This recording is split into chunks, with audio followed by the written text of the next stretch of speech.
Good evening, folks, and thank you for joining us in another edition of the Nightmare Hunters. Tonight, we're not just going to whisper about the shadows. Tonight, we're confronting them. This isn't a Sasquatch. It's something much, much worse. Welcome to the Nightmare Hunter podcast, folks, where monsters are real and some of them hunt you back.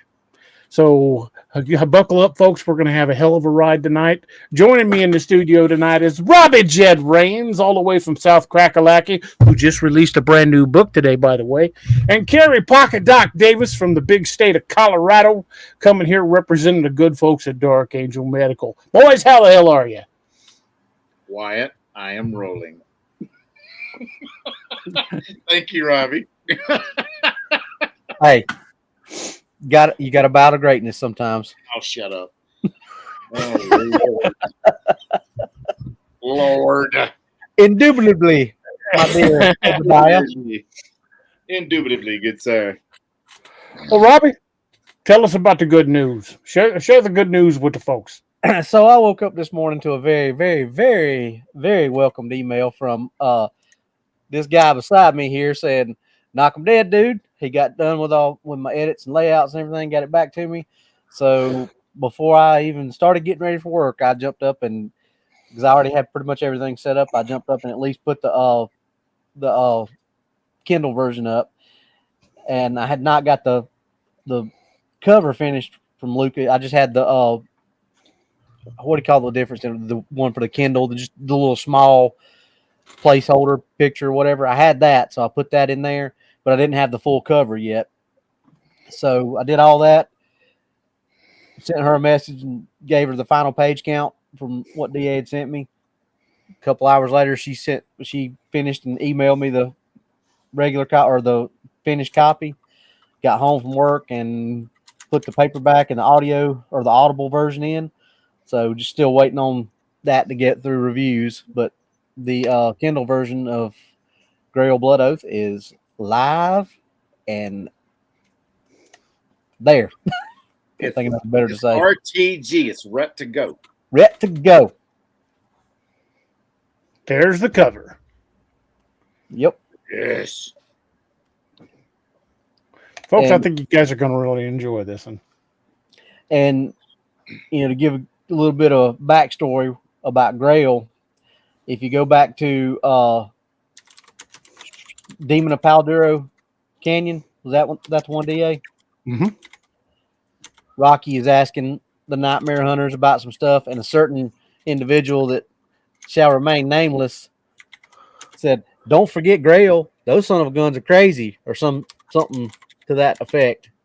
So DA and I got to talking, and some of the storyboarding that we'd done, we had talked about something happening or something needed to happen in Europe. We didn't know what. We had no clue, but we both just come to the general consensus that, things that are happening in the universe, something's got to happen over there too. So fast forward to, and when we had that conversation, I hadn't even started my books yet. So that's where Grail came into the picture. And so that was where DA and I got the idea for that. So Rick has actually gone across the pond and teamed up with the Grail people. Y'all gonna like it. As my daddy used to say, if I don't light your fire, your wood's wet. Come on. That's right. So Melvin C knew what was up. So when should we expect the print and audio versions? Anytime now. I mean, it's been for about 3 or 4 hours, or over 4, I guess. Yeah, I just checked, and the print version still ain't out, Robbie. So I'll keep a check. Just anytime now. When you release a book on Amazon, and I can tell you this from years of experience, the first one that will appear is the Kindle version. It generally takes between 4 and 24 hours. I've seen it take longer, but though it's rare, for the most part, you can pretty much count on the Kindle being up within the first 4 to 6 hours. Unless there's a problem with it, it's usually up that fast. Now, it can take 24 to 72 hours to get the print edition launched. Usually it's closer to 24. The 72 is kind of an outlier, but usually it's within a full day when they launch the print, and then the audio usually pops up within about the first 48 hours. So It's anytime now. Should be soon. There's some big surprises in this one. And DA gave me permission to take a certain character into that book that he thought, okay, this is the perfect place for him to kind of bridge the gaps that we needed to bridge. But there was a certain thing that he hadn't given me permission to do yet. But the way the story went, I had to wait for him to read it to say, yeah, you're right. You have permission to do this. So there's going to be a big surprise from a character that a lot of y'all have probably kind of been speculating about for a pretty good while now. His true identity gets revealed in this book. And I think you guys are going to be in for a bit of a surprise.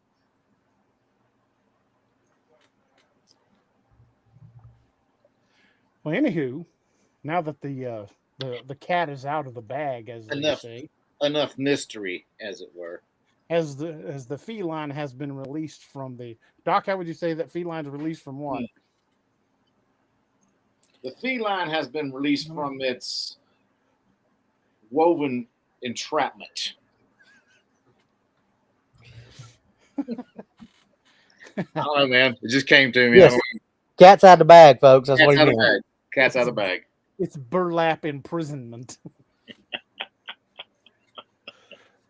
Well, I think first thing we're going to jump into is kind of really just take a minute and talk about what a Gugway is. The name Gugway is derived from an Athabascan word Gugwe, which means face eater.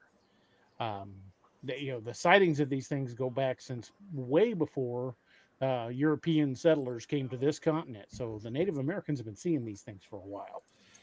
It's most often described as a canine ape hybrid or a Bigfoot with a snout like a mandrel. People don't know what it is. They tend to anthropomorphize. But if you've seen the movie, what was that, Primal Rage? Primal. Yeah. Primal Rage. If you want to watch Primal Rage, that is pretty much a dead-on depiction of a Gugway. And you should. They did such a great job with that with that movie's special effects. First time I saw that, I'm like, oh, yeah, that's definitely what a Gugway's supposed to look like. And acted like too. Very aggressive. They tend to have sloped foreheads with glowing eyes and a very foul odor, which can also be ascribed to Bigfoot creatures. They're extremely aggressive, far more so than any other Sasquatch species, with the possible exception of the one they refer to as the Genoskwa. They're often found near water sources, deep woods, and in remote hunting zones.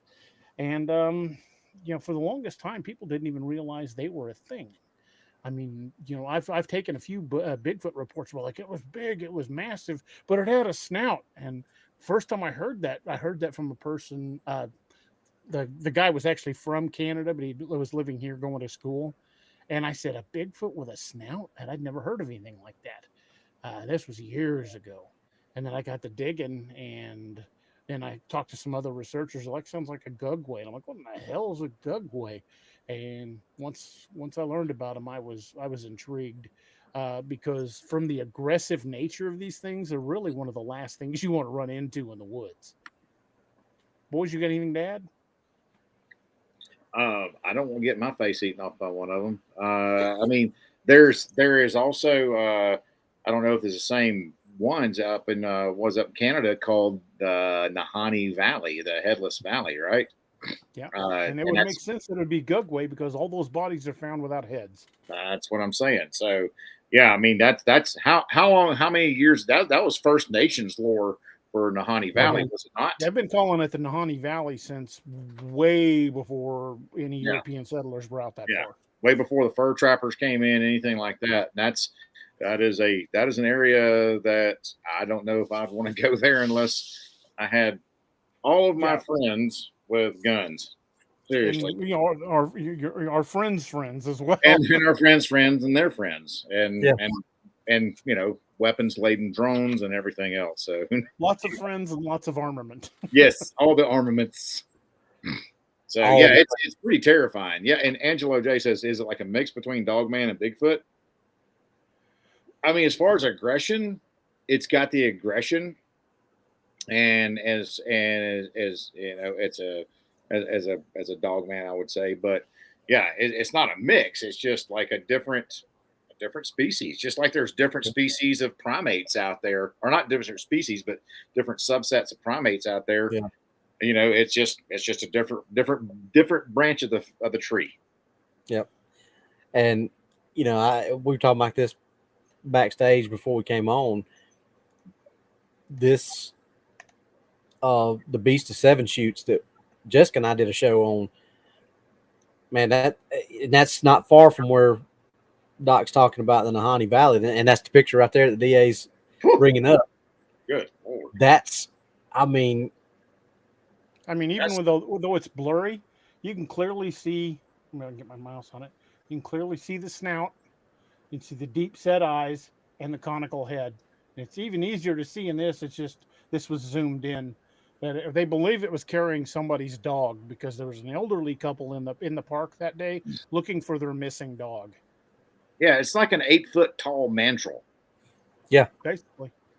Yeah, those things and mandrels. Oh, and weirdly coincidental, during the megafauna days, there is an extinct species of giant mandrel that lived on the North American continent that was up north of 1,000 pounds. Really? Well, go ahead first, Doc. Then I. No, I mean it kind of goes to show you. I mean, it's like, and if you think a baboon is vicious, and they are, a mandrel is way more viciouser and way more bigger. You know what I mean? And so they're pretty nasty. And if you're talking about 1,000-pound sucker, that kind of tracks. Yep. That's exactly where I was going with that. It was just like, if these are on that same line and they carry the aggression of baboons and mandrels, then it tracks, because those are the most aggressive primate species that you have. Yeah, that's terrifying right there, man. And Northwood's cryptid had to be just what I was thinking. Maybe it's not extinct, because if it was indigenous to the North American continent, DA, then how many cave systems are there? You know what I mean? Yeah. So check this out. Although this is not a great image, these are some of the megafauna and how big they were. This one doesn't have the mandrel on it, but it just shows you how big some of them were. This was the short-faced bear, and that's an elephant. That's a big unit. That's a big youngin', Robbie. That's a big old bear. That's the kind of bear standing in your front yard, look over the top of the house at you while you're hiding in the backyard. Good Lord, that bear, mercy. Yeah, that bear was, allegedly average of about 19 feet and some pushing a ton. It was one of the largest land predators that ever lived of its day. Land mammal predators. Good Lord, that's crazy. I mean, not for nothing, that thing could probably hold its own against a T-Rex. I imagine so. If it's 19 feet tall and it's a bear, you know how aggressive bears can be. It's probably on the aggression level, or it's probably on the aggression level of what a polar bear is today, because you'd think it would have to be back in that time frame, because food was hard to come by and you had to fight for everything you got. Yeah. I found the picture I was looking for. Give me just a second and I'll put that rascal up. This is just a crude artist rendition of what it would have looked like. I'm still thinking it's probably somewhere closer to a Gugway. What we see as a Gugway. Amen to that, Steve. This is an artist rendition of what the scale would have looked like.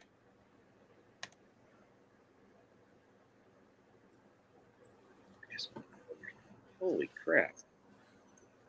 Now, how tall? Now, if they add a little bulk to that thing, because fossil records only show us bones, it doesn't show us how bulky it was.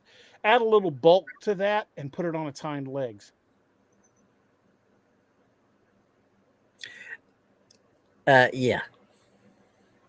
If this is an average, say 6 foot tall person, that thing would be off the top of the screen, fully stood up.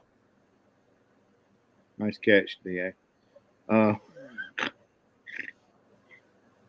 No, that's. I mean, you put some meat on that sucker and make him. I mean, what?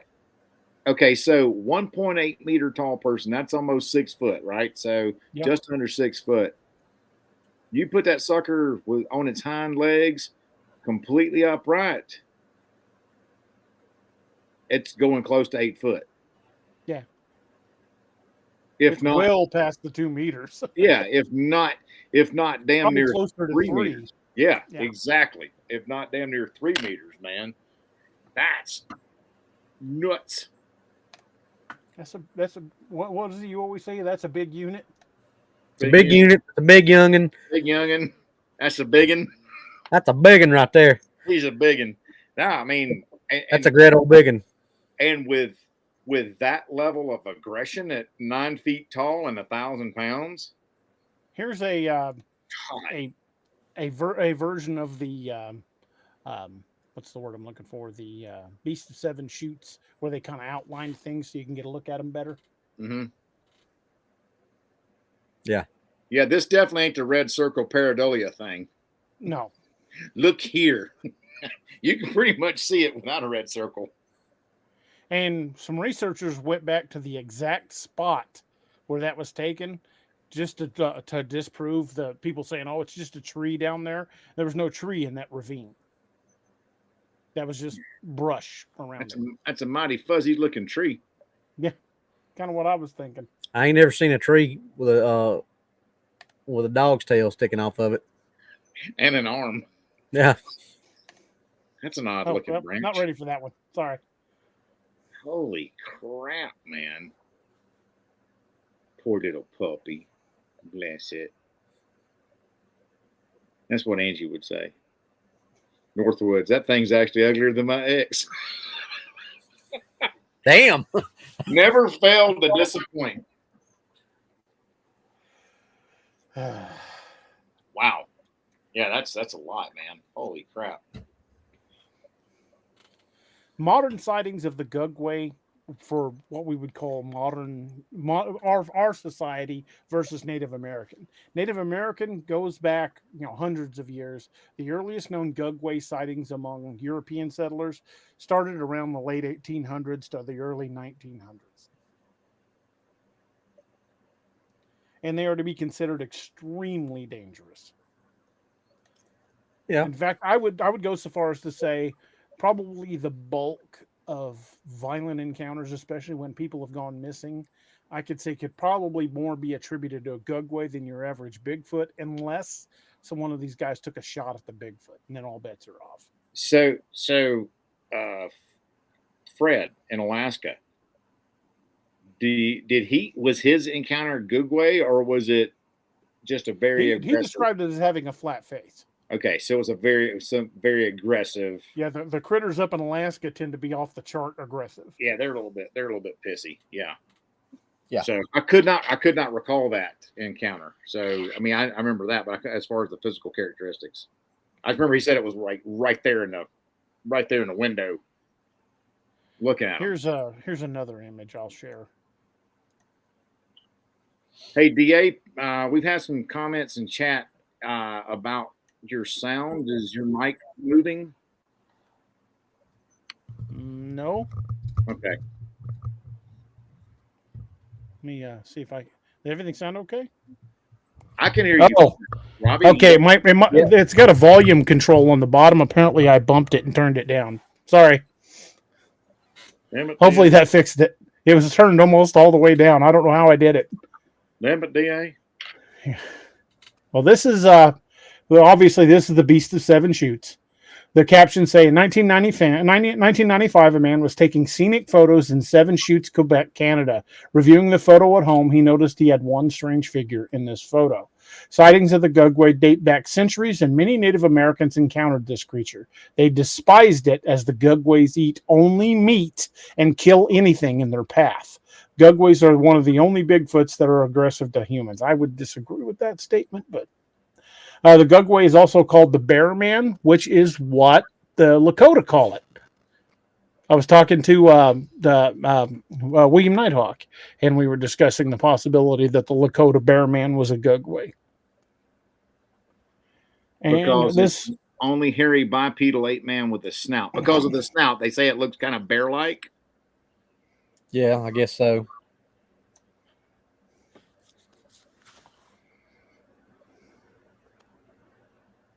Huh.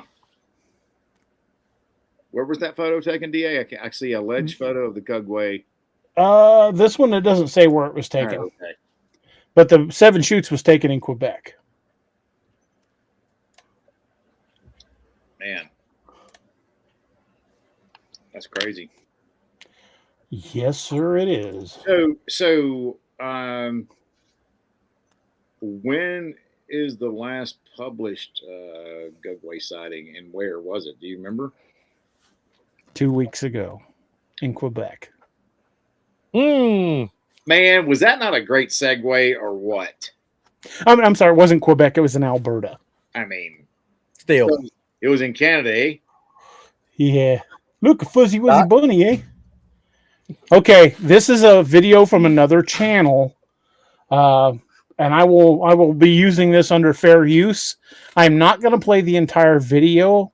I'm going to play the video. I'm going to play it without audio, and I'm going to start and stop it at the beginning of the beginning and ending of that clip, because he has other clips in there that have nothing to do with Gugway, but this is the trail cam footage that was captured in Alberta 2 weeks ago. You guys ready for this? Let me see if I can expand this out. There we go. All right. I shall don my ocular assistance devices. All right. he's putting on his glasses.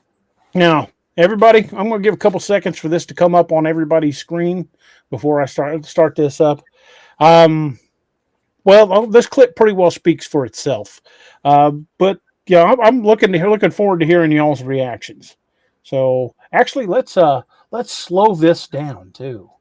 Ooh, it's even better. It's even more gooder, Doc. Playback speed. Let's drop it down to 0.25. Let's play this at quarter speed. And you just let us know what you think. There we go. Okay, no, I'm sorry. This wasn't a trail cam. This was a hunter.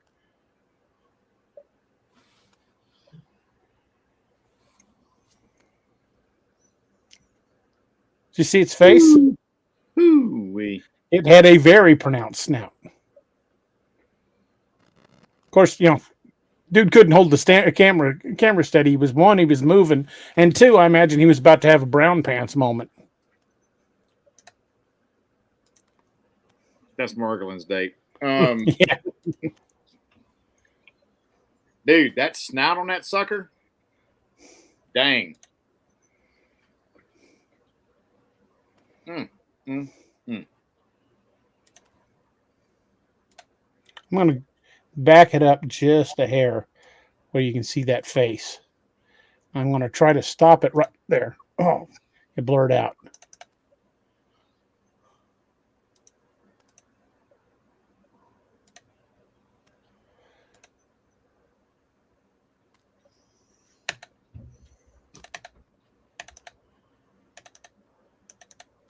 There.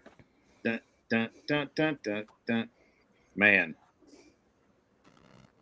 Okay, now, DA, can you do a side-by-side comparison of the one from Quebec up in the Seven Chutes next to that one? Not easily. Okay. It would take me a while. I was like, because I mean, honestly, that looks like its cousin right there. Would you agree with that, Robbie and DA? Most indubitably, I would agree. And this is in Alberta.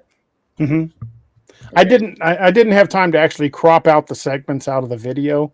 I've only been aware of this video for like a couple of days, and I'm not that good with tech, so I couldn't just crop out the segments I wanted. I'm gonna eventually get them cropped so I can upload them and just play them straight off the channel. But that's about as good as I could do for right now. However, I will bring up that Beast of Seven Shoots image again, so you can talk about the comparisons.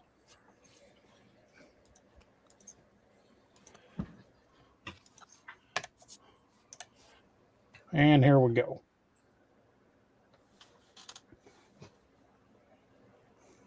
Man, yeah.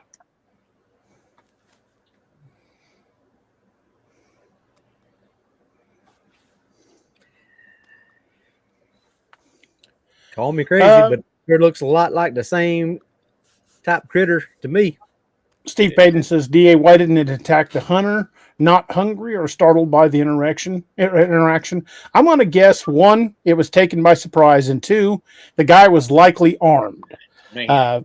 Well, to give some more context to that, DA, from what Jessica said when we did the show on this, that picture looks close, but the hunter was like a good ways up and across a ravine from it, so it wasn't like he was standing right in front of it when he took the picture. So it's not like he was in immediate danger of it just reaching out and grabbing him. How it looks. I think he meant on the video because the hunter was, or the guy was pretty close. I thought we were talking about the picture again.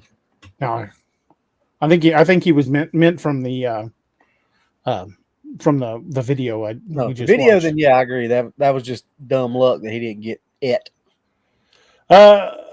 Jake Light says, DA, for side by side, you could hit the Windows key. Okay, let me see if I can do that. Man, give me just a second. So, the basic gist we're trying to achieve here is stay away from the Gugway. Yes. Far away. Yes. Because it's all like pissed off and hungry. Just remember, folks, Gugway means no way. That sounded a lot better in my head than it did when I said it out loud, Doc. I liked it. Well, I mean, Chris Burkhardt said, looks like it's got looks like a dude in costume, like it got a sack on its back. It could just be from fur bunching, man. I don't know. I'm not saying it's not, but that looks pretty doggone real. I don't know. That right there don't look like no person in there. Oh, he's talking about the video. I know. I'm saying that right there. No, that right there looks pretty legit to me. I mean, you got something carrying freaking Fluffy, and Beefy is no more. Dang. I go straight up John Wick on something if it come after my Doc. I ain't lying. I'm just saying. Okay. I'm going to attempt to do the side-by-side comparison, but I probably won't be able to get them on the screen at the same time. Okay. Okay, you guys are. I'll try to click it as quick as I can because there's this one, and there that is. I can zoom in on this a bit.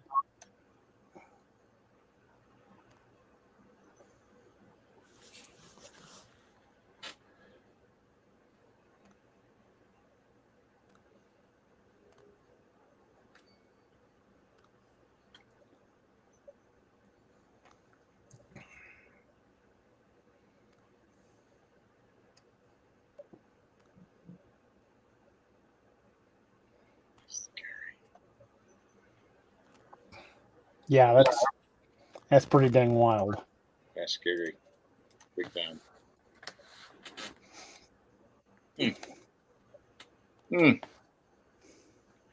And I just happened across this little doodad here, and I for all the folks that say there are no Bigfoot sightings prior to the 1957, no, there was no one calling them Bigfoot. In 1957, the Jerry Crews incident created the term Bigfoot. Prior to that, you got things like this. This is from the Edinburgh Advertiser, Tuesday, July 21st, 1818. The Apalachicola Gazette states that the habituation of some unknown animal has just been discovered in the upper part of that city, which has given rise to many strange conjectures. The animal at the time of discovery was in it, but made its escape. It is said by those who saw it to resemble somewhat the baboon, and from the size of the nest, it is judged to be 5 feet in height and of a carnivorous description, as many bones were found about the premises. The nest was nicely made of loose cotton between several bales. Looked like a baboon.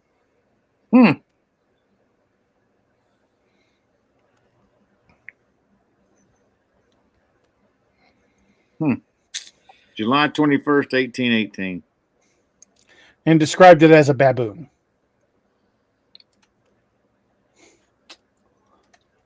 It's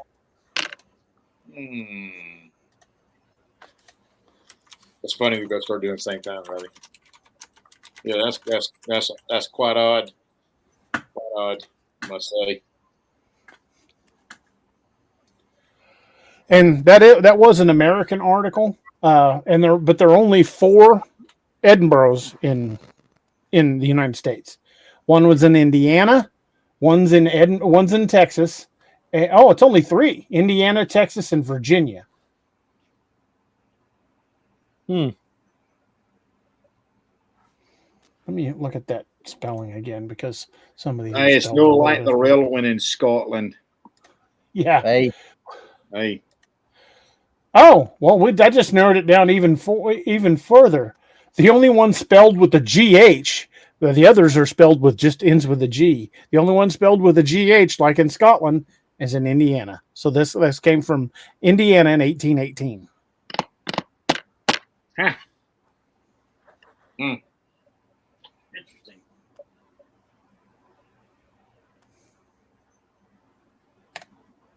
Very interesting. It is indeed, sir. Just a guy said something. He said, to be clear, that was a sighting in Appalachian America. We can make a reasonable assumption they might migrate out of Canada. Well, I've talked to people who've had a Gugway sighting as far south as East Texas, and in the War Eagle National Park, or War Eagle Park down in Arkansas, just outside Eureka Springs. There was people that claimed they were chased on horseback by one. So yeah, I think they're farther south than they used to be, probably looking for more game or expanding their territory. Steve says, DA Marianne made an observation that it looks pretty thin, like it might have been sick or starving. Said it might have been old or a juvenile, or not in a good hunting area. Yeah, it could have very well been old and sick and driven out of its clan, or for whatever reason was off on its own. Angela Moore says 5 foot. Is that a toddler? Yeah, in that article, they probably ran across a juvenile. Thankfully. Because if they'd run across an adult, they might not have wrote the article. Yeah, because I'm fairly certain there weren't a whole lot of baboons loose in the United States in 1818. Let alone a 5 foot tall. I don't think they get that big. No, I don't think baboons get that tall naturally. Maybe 3-4 foot at the most. And in Montana, just about a month ago, 2 hikers described being stalked and hearing unnatural vocalizations, then finding claw marks on the trees, and seeing what they claimed was a Bigfoot with a pronounced snout pacing them in the trees. That was up near the Canadian border in Montana. That was kind of terrible. And if you go on TikTok and search the word Gugway, you'll find 100, 150 videos.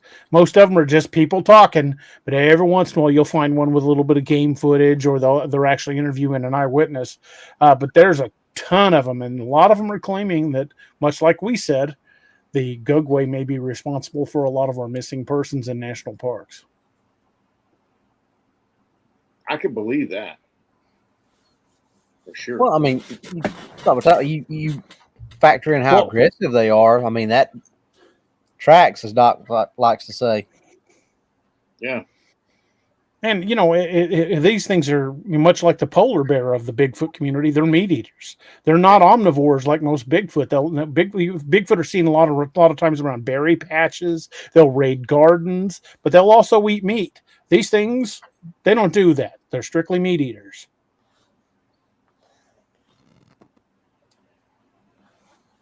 So we could say normal Bigfoots is the black bear species of the Bigfoots, big feet. True. Whilst the Gugways is like the polar bear or the short-faced bear. It'd be the long-faced. The long-faced Bigfoot. Yeah. So what do you guys think? You think that the Gugway is just a biological mutation from a standard Bigfoot? Some people have claimed that it was a cross between a Bigfoot and a Dogman, which I don't particularly subscribe to. Or do you think it might be a remnant population that has evolved over the last 100,000 years of what was left of those megafauna baboons? Robbie, I defer to your knowledge in this. I think that, from my personal opinion, I just think it makes more sense that it's just not a holdover, not something it's there. It's never left. We speculated how we think these creatures live in caves, and we've touched on the sheer mass amount of land that has not been touched in this country. A lot of people love to say, "Oh, this country is too civilized." We've proven time and time and time again that you could hide other countries inside just the land that we've got untouched in this country. So there's plenty of room, especially if they do live in caves like we speculated. There's plenty of room, plenty of place, plenty of food, water, and everything else they need for these things to have gone undetected. Yep. Other than little sparse sightings like we see. I think it's just something that's always been there, but now things are just starting to come to light that, and it makes it where you get that. Well, look at that newspaper article. They were seeing them, 200 years ago.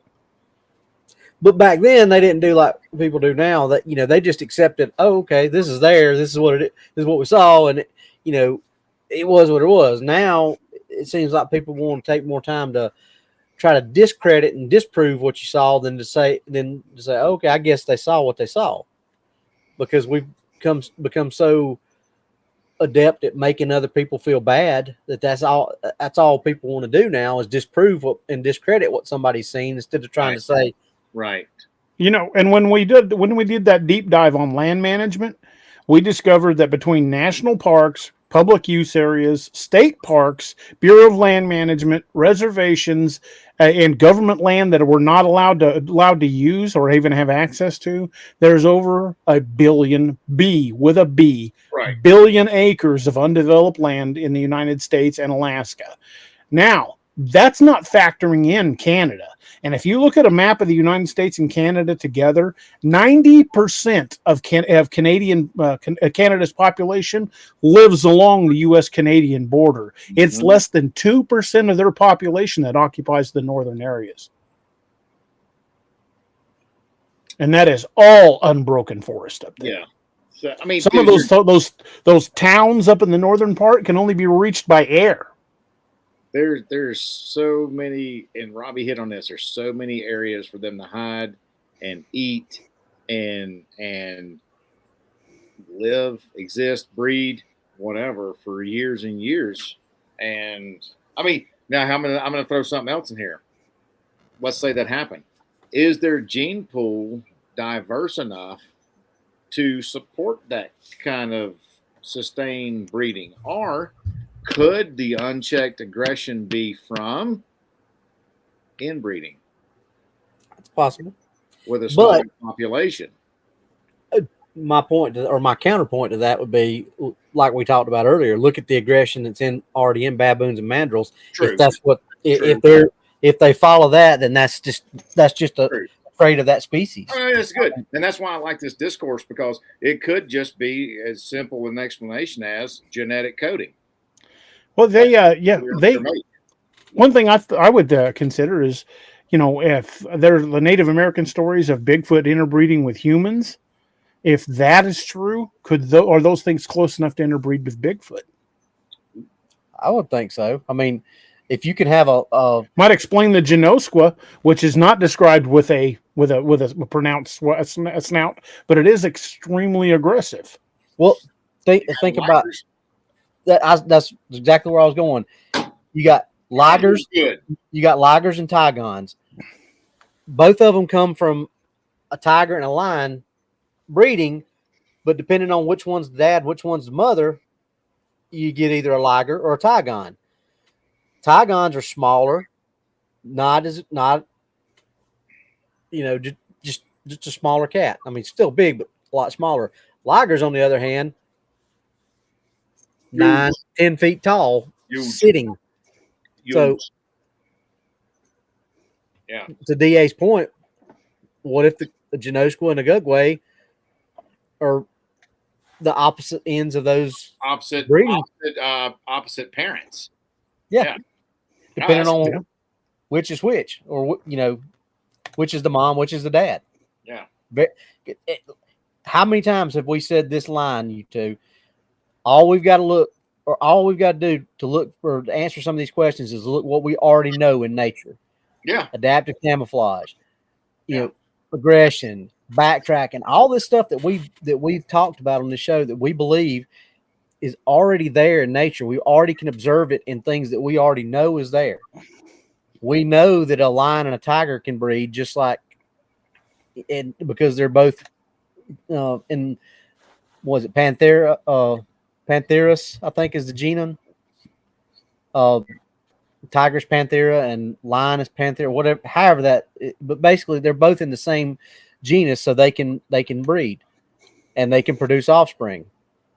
Just like, a donkey and a horse breeding produces a mule. I mean, it's Mr. Anderson had a great comment. He said, I did a documentary on it like 12 years ago based on anthropology and hybrid cases around the world. I can't confirm it, but I could make a case that it's a worldwide phenomenon. Same thing with Bigfoot. They're seen on every continent but Antarctica, and they might be there. We just have no way of knowing because we're not allowed to explore it. Right. They certainly were on the Pira Rice map, though. True. And my oldest brother just texted me. He's watching the show. He said, consider how much of Alaska isn't populated, and then consider those other areas that aren't populated, that aren't very populated as well. Just because here's one thing there's one thing people don't realize about the state of Alaska. If you took the entire population of the state of Alaska and spread them out, you would have an average of about one person per square mile. Right. Whereas, in population density in Manhattan, you've got like 40 people per square 100 yards. Yeah. It's crazy. But in Alaska, speaking of Alaska, we've talked about this before, but I think it bears mentioning, and this is just Alaska. It's not counting the lower 48. It's not counting all the undeveloped land in Canada. It's not talking about South America. This is just Alaska. If you could physically explore 1 square mile a day, and I mean search the entire thing, and if any of y'all done any bushwhacking out in the woods, 1 square mile is a hell of a lot of territory to cover. Wow. It is far more than you realize.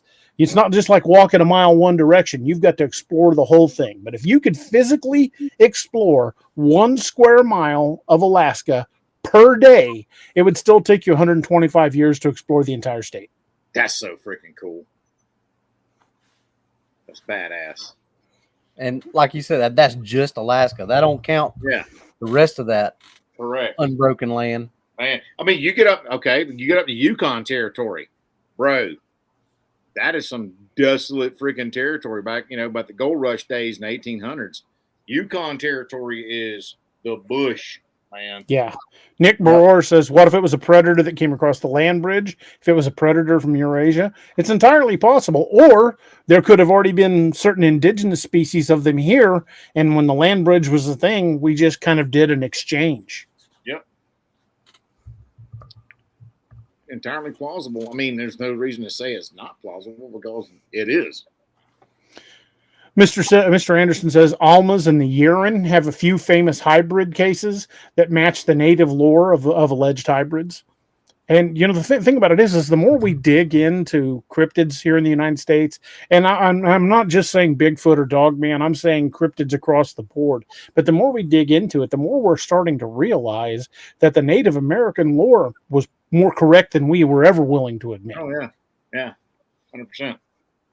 Yeah, and Sherry Radway has a good point. Canada is larger, but with no population, only along the U.S. border. 90% of its population is right along the U.S.-Canada border. That's crazy. So much territory. 90% of the population lives in 3% of the landmass. Yikes.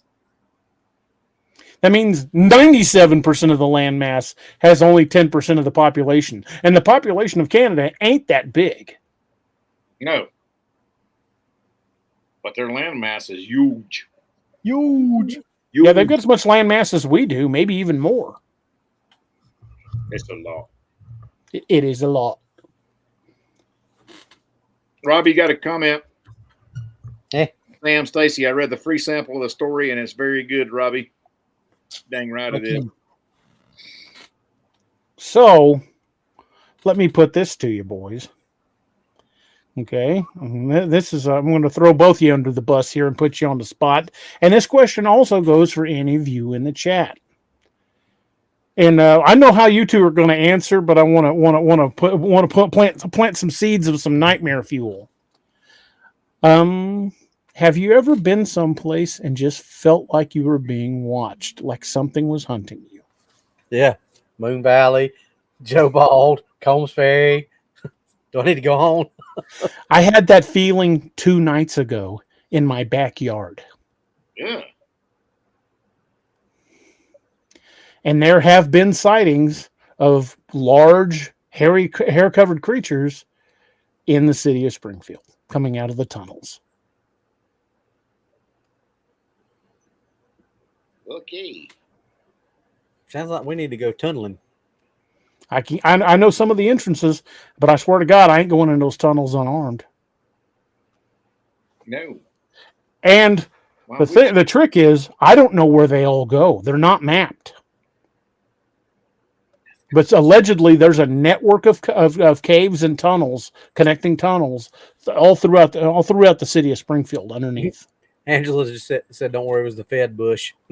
Is the bush is on duty outside your house." Bauer said we've been having some strange sounds around our house lately. Well, let me tell you about the strange feeling I had in the backyard the other night. I was out there with Harley, and Harley normally will just run all over. You guys have been in my backyard. I've got a big backyard. Yeah. Harley will go all the way to the back where it's completely dark, where the porch light doesn't reach, and just run around for 15, 20 minutes till his heart's content. That night, Harley wouldn't leave my side, and he wouldn't leave the porch light. Bro, that's weird for Harley, and like Robbie just said, trust your dog. And while I was standing out there with him, and he was acting like that, I started to walk out into the dark, and he bumped up against my leg. Like, he's like, "No, you don't need to be going there." Did he step in front of you and guard you? Mm-hmm. Yeah, he was having no part of going out in the dark. He's like, "Nah, Dad, you're going to stay here, right, chump." So I kind of got the feeling that whatever it was over behind my garage. So me and I let Harley go back on the porch, and I was shining that area with a flashlight. And me and my 2 associates, Mr. Smith and Mr. Wesson, went back that way. And there was a clicking noise as a .357 terminal velocity hollow point entered into the firing position, and I went back there, and I could hear something moving off through the bushes beyond my yard. Well, it was some kind of bipedal critter, whether it was it went over that fence fast. Whether it was a humanoid in nature and some ne'er-do-well, or whether it was a Well, we've had homeless people sneak into our yard to try to sleep underneath that old camper we got out there, and Harley will chase them. He ain't a bit afraid to go after them.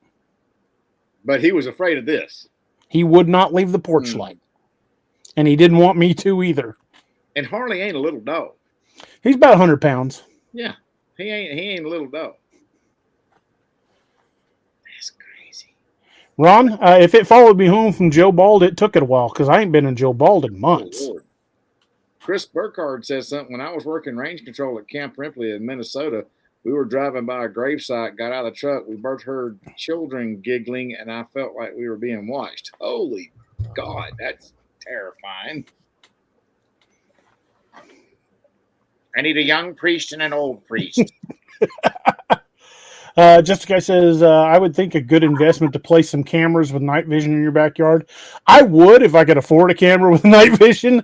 What I think I'm going to do is I'm going to order some more of those motion sensor lights and put them in the back. Oh, shit.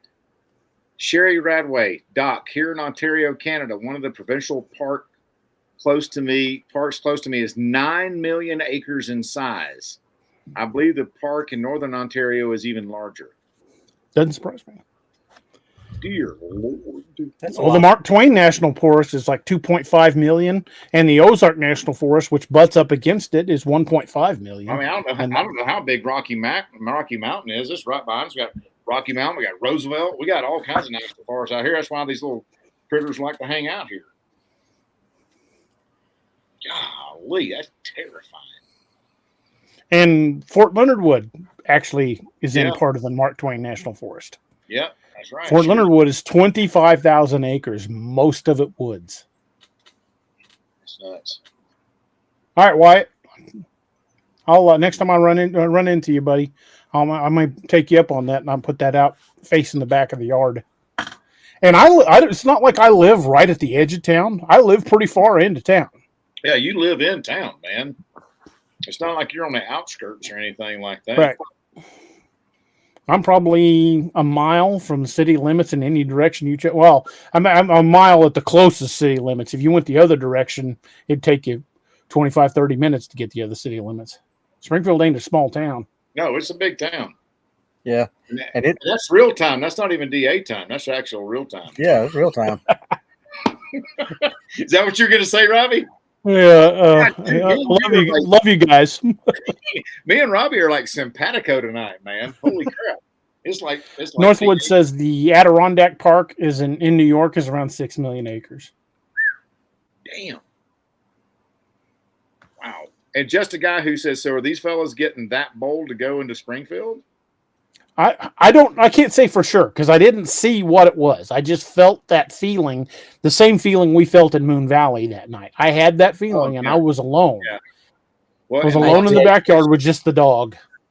DA, check the co-host chat. Rodney did some still images for you of that video. And awesome. Sherry said Radway said there's lots of Bigfoot sightings in and around that Province Park. And then Kay Bauer said, isn't activity picking up all around, DA? Oh, yeah. Sightings are on the rise and aggressive encounters are on the rise. Yeah, it seems like it is, man. So what would you attribute to that, man? Would it be just encroachment upon their territory by development or them running out of food sources or what? If I had to pick what's causing it, I think it's multiple factors. I think part of it may be the arrival of chronic wasting disease. I think another part of it may be because of that diminished food supplies. And what me and Robbie were talking about, or you were talking about it too, is when COVID hit, people stayed home. And as a result, we've got black bears in town now. That's true. There was a mountain lion caught on a Ring doorbell camera just a few blocks from my house. They're deer constantly. I mean, you can't leave your house at night without seeing deer here in town. With people staying home from COVID, I think it drew the prey animals in closer, so they followed. I get that because nature's going to nature, right? But think about it this way too, though, Doc. And we've said this before. Frontier days, we had people, and sorry if this hurts people's feelings, but we don't have people like Daniel Boone and Davy Crockett no, and absolutely not. Teddy Roosevelt. We don't have people like that. Those people that went out into those areas and pushed things like that back out so people could make That's their true. nice, comfortable spaces, you know, and those things. Now we don't have that. So when, like Doc said, when nature's, you know, we don't have the kind of people. I mean, there still people like that? Yes, but they're by and large a very, very small part of the population now. As to when, you know, the past they were the population. Right. That's the way it is. And Right. you know, Dave Bauer said the veil thinning, and I think that's why you get that term, the veil thinning, is because you don't have people to push stuff back like that anymore. And you know, so when this happens, you get what you get right now. You do. Toshi said, I was with my cousin a few years ago at a state park, Bald Eagle State Park here in Pennsylvania, to take some pictures. And there was one point I felt the hair on the back of my neck stand up. Listen to those feelings. Amen. Just like trust your dogs. And there's something else, man. We got a lot of good stuff coming in, y'all. Thank y'all for this. So there was just a guy who sent this to you. I sent this to Rob the other night, DA. I thought I'd send it to you, but I guess I didn't. Third tourist struck by lightning around those two hunters in Colorado also died by lightning. This just happened just a couple days. Yeah, that happened, in Colorado. Happened in the same area the first two. That's now five hunters who died from lightning strikes in 3 weeks. Well, here's something I'd like for folks to do. I don't have the capability to do this, but you can look at the National Weather Service website and you can filter out, just like we do on Map Squatch. You can filter out lightning strikes for a particular time and date. I would be curious to know if there were reported lightning strikes in that area. Here's what Rodney sent us. He got some stills. Woo! That thing needs a facial. He got some stills from the video. That is definitely a snout. Lord, that thing needs a rhinoplasty. That's cosmetic surgery on the nosal area, right, Doc? Correct. He's got enough nose work to be a Kardashian. I was just about to say that, something like that. This is strictly for educational and entertainment purposes only, folks. Yeah, that'll right there give you an education, all right. That has clearly got a snout. Give me some brown pants. Good Lord. And it looks like the forehead and nose are a different color than the cheeks, which says mandrel to me. Yeah, and the deep set eyes too. All right, y'all pardon my French. I'll be right back. I gotta go make water. All right, then. What do you think of that, buddy? I think that looks astoundingly like that picture from the Beast of Seven Shoots. According to one article I found, it says Gugways are reported to have more baboon-like features, including head shape. However, it is rare that a Sasquatch or any other type of Bigfoot, except a select few, will be reported having a baboon or canine-like snout. This says other names to be known as the hairy man, the bear man. Average height is believed to be between 8 and 10 feet, and average weight is about 1,000 pounds. This says the Gugway is aggressive, which is strange for a primate, let alone, not necessarily. Baboons are extremely aggressive, let alone an undiscovered one, leading some to believe that it may be a misidentified werewolf-like creature. I don't agree. That's primate. Mm-hmm. And yes, there are aggressive primates. The billy ape is a great example of aggressive primate. Very much so. Native Americans despise and fear the creature. Sightings of the Gugway and similar creatures have been reported all throughout the USA and parts of Canada, though are normally drowned out by the more popular Bigfoot, such as the Sasquatch. Some say it's a bear, some say it's a dogman or werewolf, and some say it's some type of Bigfoot due to the fact that it appears to have a sagittal crest. Sagittal crest is a crest on the skull of some apes, notably gorillas, which gives them an elongated head.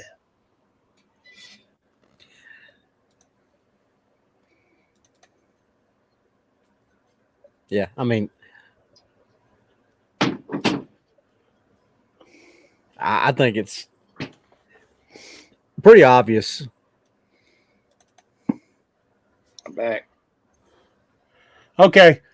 This is the picture when I said that they caught one in Alberta on a trail cam. This is the Alberta trail cam picture.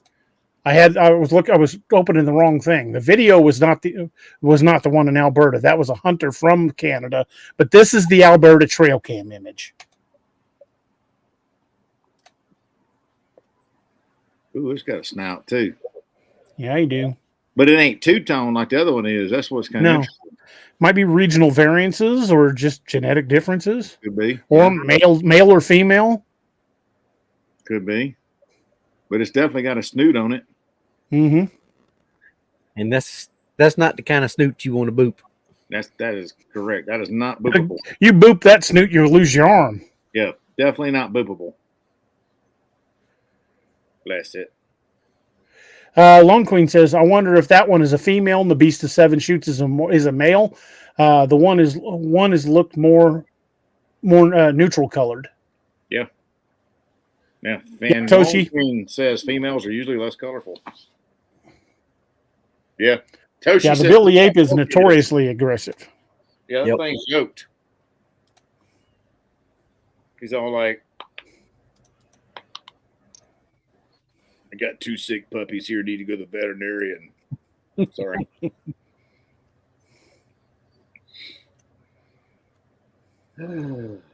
What a day. He's like, the gym is that way. To a Slim Jim. I don't think we could have seen that without that big ass oval and the arrow. Thank God for the red circle. Thank God for that circle. Yeah, I just don't know if I'd have been able to see it. You know, my eyes ain't what they used to be. Whoa, Ventus Bruma, thank you so much. What happened? I missed it. Oh, thank you. Super chat. Thanks. Thank you so much. It says it seems like people in general are getting crazier. Some think it's because the poles are flipping, which is weakening the planet's magnetic shield. So energy from the sun affects us more. Maybe it's the effect. The effect is in cryptids too. Your guess is as good as mine. I would not be so bold as to say you're not right, because none of us know. And that's the real trick in this field, is there are far too many people claiming to be experts without a lot of information. There are no experts in this field. Everything we're discussing tonight is based on our experiences and things we've observed and things we've read. So any theory y'all have is just as valid as anything we've got, because we don't know for sure. And anybody that claims they do know is selling you something, and they're full of it. Bro, okay, at 100%. And Sherry Radway says, Doc, there's a video of a Sasquatch throwing a tree in northern Alberta filmed by oil workers. I've seen that video.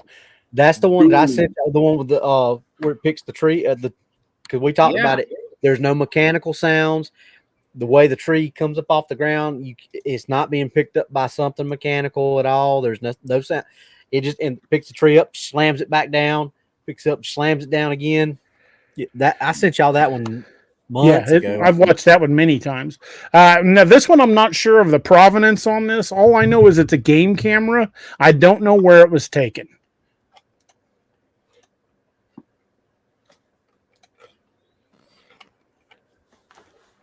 I don't think that's pareidolia.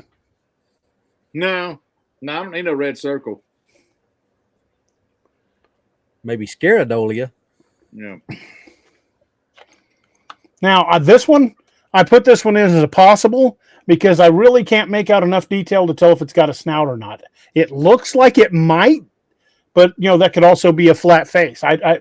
With this resolution, it is impossible to tell, but it looks like it might be looking straight at him with the snout directly at him. You know what that reminds me of? You remember the movie Beastmaster? The big things that suck people dry till they was nothing but bones. Oh, that wrapped their wings around them and dissolved them? Yeah, look at that face. And them hollow sunk in eyes. Look how big that son of a gun is. Hey, that's freaking huge. It just needs to be doing this. Jim Godwin, I want to know where in southern Mississippi, man, because I'm from the Hattiesburg area. I was born in Natchez, and I got brothers down on the coast. So And Jim, if you've got that, either the image or you can find the link to the article or video or whatever it is, I'm posting my contact information in the chat right now. Please email that to me. I'd like to check that out. Yeah, I mean, whatever that critter is, that sucker's stretched the hell out, man. He's a big rascal. That is. I'm curious because I'd like to see this southern Mississippi Gugway, because I know my brother Keith had near Taylorsville. Shit, that's close to my house. That's where I grew up. I grew up in seminary, dude. Sanford. Taylorsville is just a hop, skip, and a jump away. Arkansas says that's a 10-footer all day. Yeah. That thing's probably every bit of 10 feet tall. Yeah, Jim, if you got pictures like DA said, if you got a link to it, send it to DARoberts at DARoberts.net. Yeah, I'll share them with the boys, and we'll go over those. Yeah, Don says looks like it's wearing a robe. It was probably a cold weather area, so I'm going to guess northern state or possibly Canada where that was taken, and it was probably very shaggy for the winter. Wyatt, I've heard part of Richie. I've heard part of Wyatt's recording. As soon as he gets it, I want to get Wyatt on the show and play that recording. As soon as he gets it all ready and everything. Wyatt, you hear me?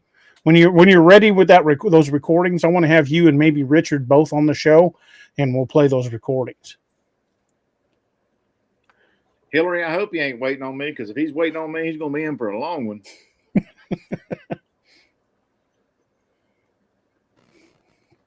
Them there twos you got on your website, I want to get me one. Send me address, man. I'll send you one. Got one right here with your name on it, son. Hell yeah. Hey, I found a relic from a bygone age when I was cleaning some of the crap out in my office. You guys want to see it? I believe it is the last one of its kind. I found one of the Ragnarok Rising koozies. Dang, dude. That's from when the first book came out back in 2012. Yeah. This is a relic from a bygone age. That's pretty awesome. I'm going to have to get some more made. I'll probably, change them up a little bit, but I want to get some more of those koozies made. Those are always good. Well, you say a quick thank you to Liberty 1776 for subscribing. Appreciate you. Awesome. Thank you. Thank you. Oh, another thing. If y'all hadn't heard, Jane Goodall passed away today. Yeah. Preeminent, one of the world's foremost experts on primates. Also a Bigfoot believer. Yeah. She was 91. What a life she lived too, man. Yep. Oh yeah. Holy crap. Well, even when she was researching chimps, she would lock her own children up so the chimps couldn't get to them, because the villagers in the area she was researching said, keep your kids locked up or these things will carry them off.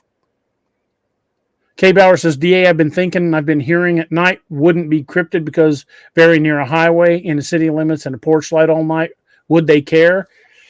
Depends on how much food was around.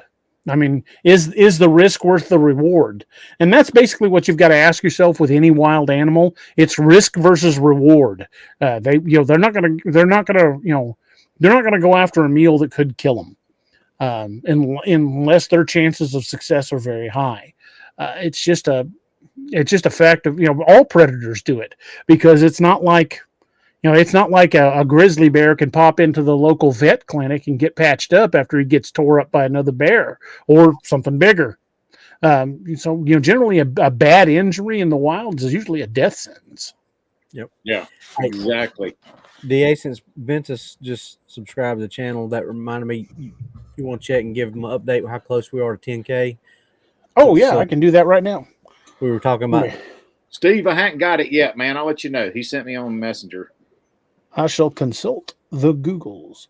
We are 101 away from making 10,000. Oh, in that case, y'all need to tell your people, man, because yep, I'm gonna gift them a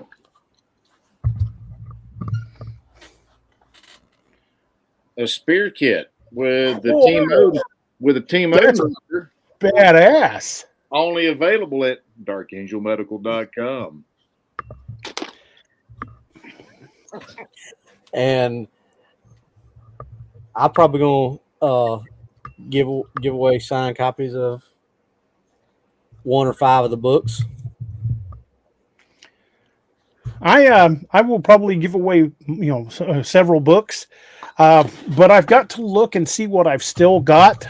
I might have to save this for one of the bigger ones, but I still have a few of the original pressing of the Ragnarok Rising series when it was a five book series. The original covers, first editions. I still have a few of those. So I don't know if we'll do it for 10,000, but we'll definitely do it at some point. Let me think about it. I might give away a full set of the original 5 Ragnarok books signed. And we're saying that 100% out of print. And we're saying that because, as our algorithm says, if some of you is watching this show right now as we speaking that ain't subscribed. Yeah, what's up with that? But give us a like, share, and subscribe, please. Yep. It helps us with the algorithm. Doesn't cost you a nickel. Tell your people to tell their people. And then have your people call their people. Then all the people stuff. Now, I have a first-hand encounter, actually 2 of them from the same guy. This guy is Algonquin Cree First Nations, lives in Canada. I won't say the website where I got these encounters, but I after going over these, I have a pretty good idea that this guy's not just bullshit. Of course, you never know for sure if you don't know him, but these read pretty well. This first one says, I'm posting my 2 encounters where what can only be the Gugway. I am an Algonquin Cree First Nations man, and this happened when I was about 35 or 36 years old. I've been hunting since I was a child and now know every animal in my region. This absolutely could not have been a misidentification on my part. I've been hunting all my life, and I can identify all the animals around here. For a mental picture and some reference, you can look at the picture of a Windigo from World Bigfoot Radio. I don't endorse that YouTube channel, nor have I told any platform other than the one I found it on. The following 2 encounters, which I experienced in the 2 subsequent years in the exact same location, are as follows. Encounter 1. I was out solo hunting for moose in the fall. I parked my truck at a gravel pit and walked about 2 kilometers, and he says kilometers, so this makes me think it's Canada. 2 kilometers to a nearby lake at approximately 2 to 3 p.m. On my way to the lake, I came across a very large pile of trees that was blocking the path. Looking back and reflecting, this should have been a very clear warning something was amiss. But please remember, I didn't believe in Sasquatch at this point in time.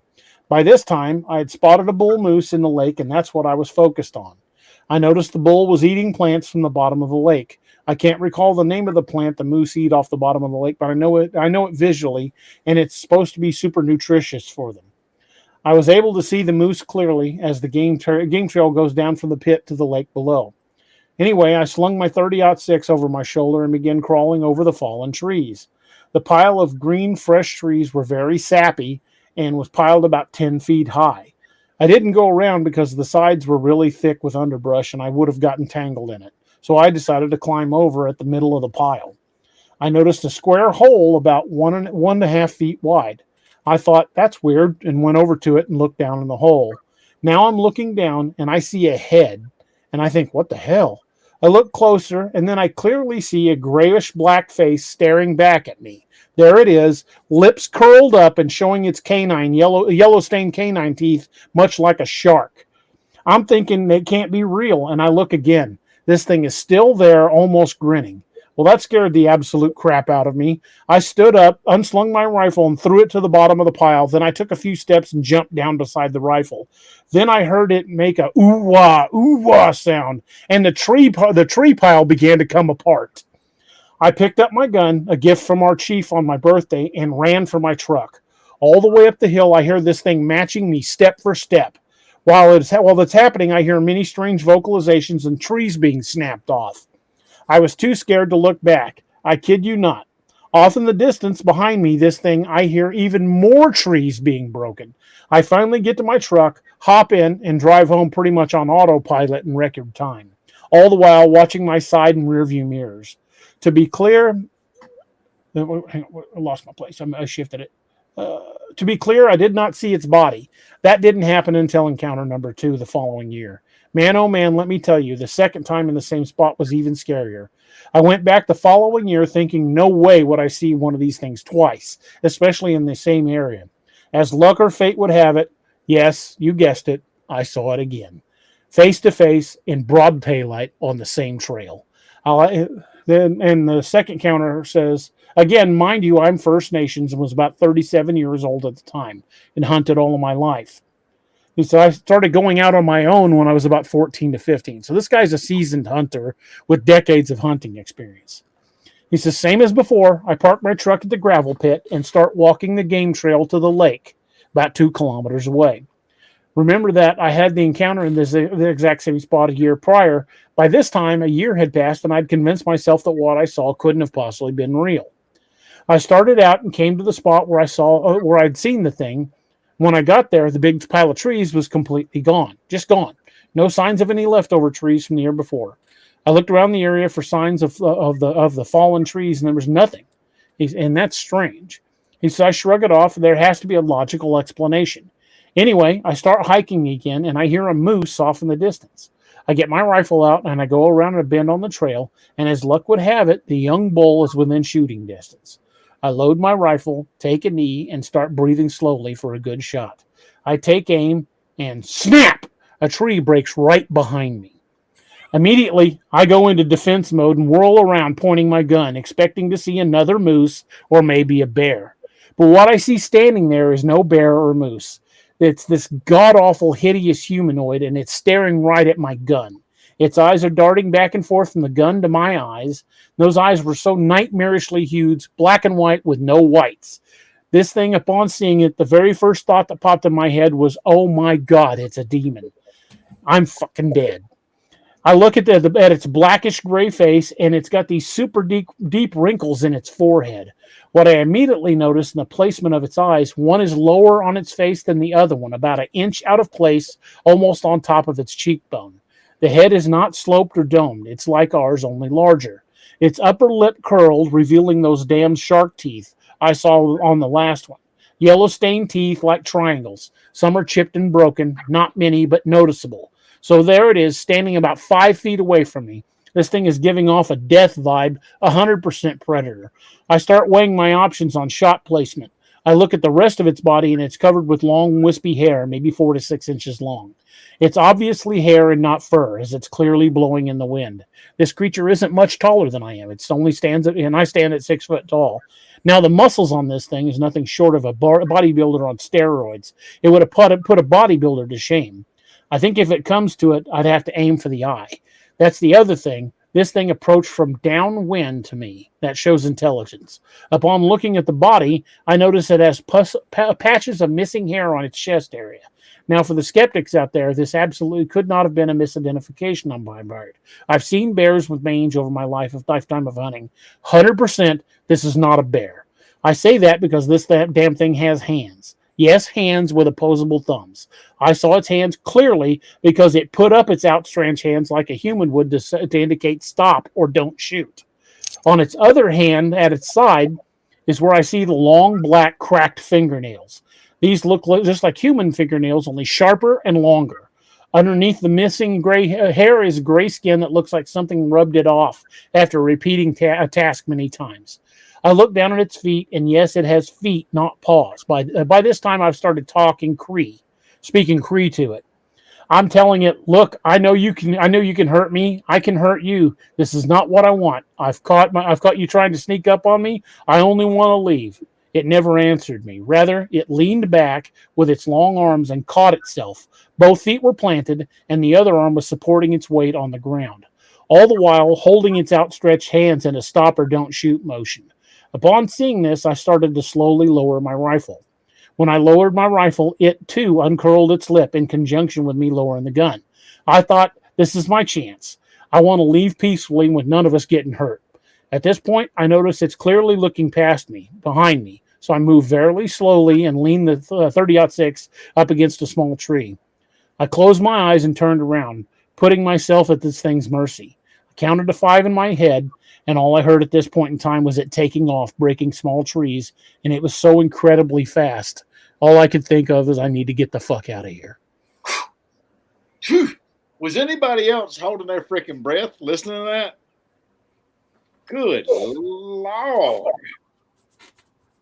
There's another little paragraph, but it's just basically him reiterating he was a solo hunter. He's gone dozens of kilometers into the deep woods hunting solo and camping. But this is the only time he ever had something like that was in that Provincial park. That is another great example. It's Canadian Provincial park, and that he is not going back there. And kilometers. So Lord have mercy, DA, you done gave Doc the vapors. You did give me the vapors. 2 kilometers in freedom units is about 1.3 miles. So just let y'all know. Yeah, those both Gugway encounters. Bro. It's by the same guy. Right. What I take from the statement, I take it to be a very credible statement. He's not making a lot of hyperbole. He's not making a lot of. He didn't say, then I shot it and dragged it back. No, none of that crap. He was scared to death and got the hell out of there. Let me guess. He didn't go back a third time. You know my critical takeaway with that, and it segues on to Robbie. He didn't learn from the first damn time. Lord have mercy. Yeah, I don't think I'd have gone back. No. Not after that first encounter, but that second one, whoa. Negative. But okay, so the aggression thing, if that was indeed a Gugway. Well, it was also a young one because he said it was only about 6 feet tall. Yeah, that's true. So the aggression thing. However, had he not turned around when he heard that stick crack, it might have been a different story. True, because it was sneaking up on him downwind, and when it saw he was armed, it was like, oh shit, you know. But then he turned his back on it. Hillary says, so does he mention how long it took him to shovel the crap out of his path? Bro. There'd have been a lot of trees growing because that's some fertilizer, son. That would have been more than a brown pants moment. That would have been shaking it out of my pant leg as I run moment. That is, I'm gonna tell you what. That's almost as good as a dang Fred story, man. That's pretty. That's a terrifying story. Yeah, it is. I was sitting there like, dude. Oh, are you serious, dude? I mean, man. Yeah, I felt the first time I read that, I stopped in a couple of spots and just damn, just processing it. Yeah, I wanted to get you guys' raw reaction. That's why I didn't send it to you. Sherry Radway says, that's Algonquin Provincial Park. I live 15 minutes from there, and my 2 encounters were just outside that park. Recommend you Google the park for reference in size. Gargle the park. But yeah, look at Angela's comment. Guilty as charged. That's true. Yeah. Angela ain't wrong. Says y'all keep going back to Joe Ball, to LBL, and Combs Ferry. Y'all would have gone back. We did go back to Blanc Road, or DA went back to Blanc Road. Well, me and Noah moved down there a few weeks ago. Angela went back to Moon Valley. We are kind of we went right back to Moon Valley. Yeah, we did. Like the next night. And when you drove out of there like Mario Andretti from Blanc Road, we went up the road, stopped, turned around, and came right back. Yeah, because I was like, no, I want to see that. But you got to admit that J-turn was pretty damn impressive. Yes, it was. Very impressive. But there again, we drove back down there. What did I do? I got out of the car again and walked even further that way. So, yes. That's Algonquin State Park in Alberta. How is it? No, Canadian. Was it Alberta? Algonquin is the biggest park in Canada, with over 2,982 square miles. That's a lot of squares in those miles. That's a lot of square miles. Okay, so I'm gonna put this in proportion for y'all in comparison. El Paso County, where I live in, is almost 2,100 square miles. El Paso County, Colorado. That's 2,900. So that park is bigger than your county. Yeah. And this county is one of the bigger ones in Colorado. El Paso County is huge. It's in Ontario. That's huge. Yeah, Don Donaldson, but you all have Doc for a getaway driver. That indeed they do, sir. And I can spin the wheel. He can flip a bitch. I can. Oh, by reference, Greene County, Missouri, where I live, is 678 square miles. You could fit Greene County in it like five times. Yeah. Holy shit. It's 5 times bigger than the county I used to patrol. Wow. Oh, speaking of Greene County, today is Lieutenant Jenkins' birthday. So happy birthday, LT. Happy birthday. I already told him happy birthday on the Book of Faces. Hey, Don Donaldson, you ain't lying. I can't do a lot of things really well, but I can drive like I do defensive driving like a son of a gun. Especially in a big 7,000-pound Grand Wagoneer. Doc handled that Grand Wagoneer like it was an MG midget. Yeah, Angela Monroe, I have no control over snowmobiles, okay? I was not on it at said time, if you will recall. Yes. It was being assaulted. He had done retired into the cabin forthwith. Correct. If you've read both of my Windigo books, Doc not only has bad luck with snowmobiles, but even worse with Windigo. Lord have mercy. It takes 24 hours to drive through Ontario, Doc. Damn, that's like 2 Texases. Because I've driven through Texas before. That ain't fun. It ain't fun. The deal with Windigos caused Doc to tell me to leave and have sexual congress with myself and the horse that I rode in on. Yeah, Mark Jesus, I ain't messing around. There will be no moss growing under these stones here. Oh, show. Yes. Do you guys ever think they have your scent and are tracking to see what you do and waiting to get you with your guard down? Yes, believe that. That happened in Moon Valley. They were trying to get between us. 100%. And also, I will believe this to some extent at Combs Ferry until that dude and his dog showed up, because that's when the bird sounds and everything came up. Because we were getting paced, we were getting paralleled at Combs Ferry. We were getting paced and paralleled that night at Combs Ferry too. I wasn't there for that one. Yeah, Doc wasn't there for that one, but I want to take you back in there with us. Oh, I'll be right back. Steve says yesterday was Mary Ann's birthday. Happy birthday, Mary Ann.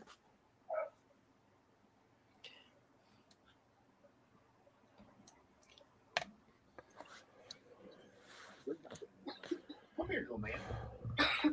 Come here. Yeah, I would definitely say that the ones that Joe Bald and Combs Ferry know are scent. Yeah, I would say that. These idiots Joe Bald, again. Combs Ferry, and Moon Valley. Yep, they're like, these idiots again.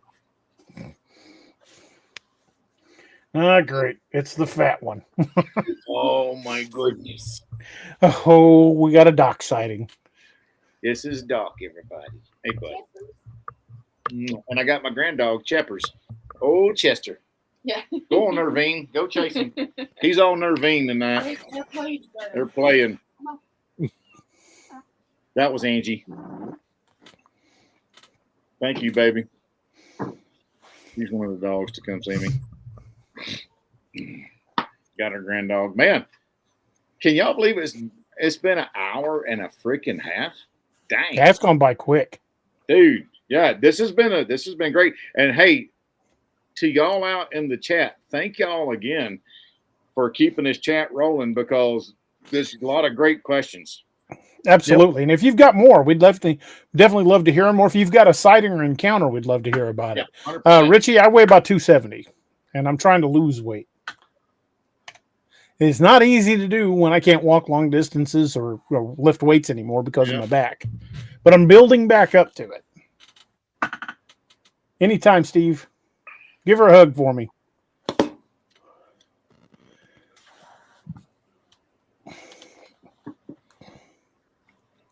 right, then. Yeah. When was that sighting you just read, DA? It doesn't say the date when it happened, but I get a feeling because he mentioned at the beginning that he was 35 or 36 at the time. So I'm guessing this was a few years ago. Okay. That's interesting. Wendell Mosley from Facebook. Hey, y'all. Hey, Wendell. Wendell. Hey, Wendell. Anybody says, hey, y'all, I know what's up. Oh, Lord. Damn, that was a good story. That was a really good story. That was It was riveting. Yeah, he says, he goes on to say, it's taken the joy out of hunting for me, knowing that these things are out there and I have to keep my head on a swivel. I refuse to go back to that area. I mean, 3 strikes and you're out, you know? Man, I'm going to tell you, man, I don't blame the dude. I think I'd find a new area to seek my entertainment. Yeah. For real. I do believe you are correct, sir. Let us seek our entertainment elsewhere. Thank you, Brian. I'll give that a shot. Now, I've done some Pilates, and let me tell you something. You put you on that reformer. That's what they call their little Pilates torture device. A reformer, I guess, because it makes you reformed. It reforms you into a big ball of pain, but it is good. It do stretch you out. I'll tell you that DDP yoga would probably be something you would really be there. I've seen what that DDP Diamond Dallas Paige Falkenberg, the wrestler. Oh, he's got his own. He calls it DDP yoga. He's done some really good things for people.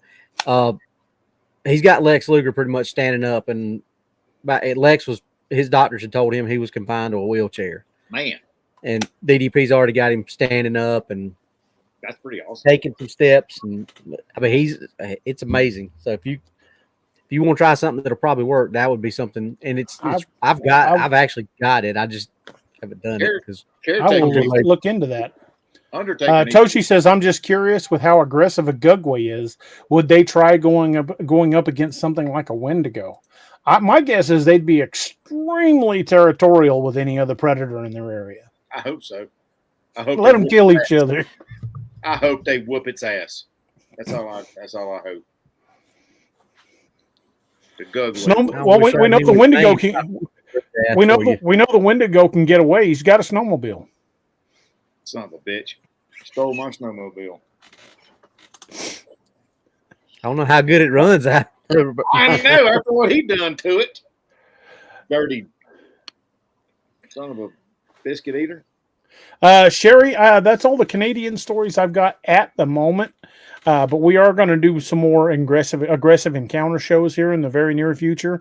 And I'm going to be compiling a list of some of the encounters, including one from Alaska that they believe might be a Windigo attack where 3 hunters went missing. Don, that's angry, not wild. Shut up. Are you serious?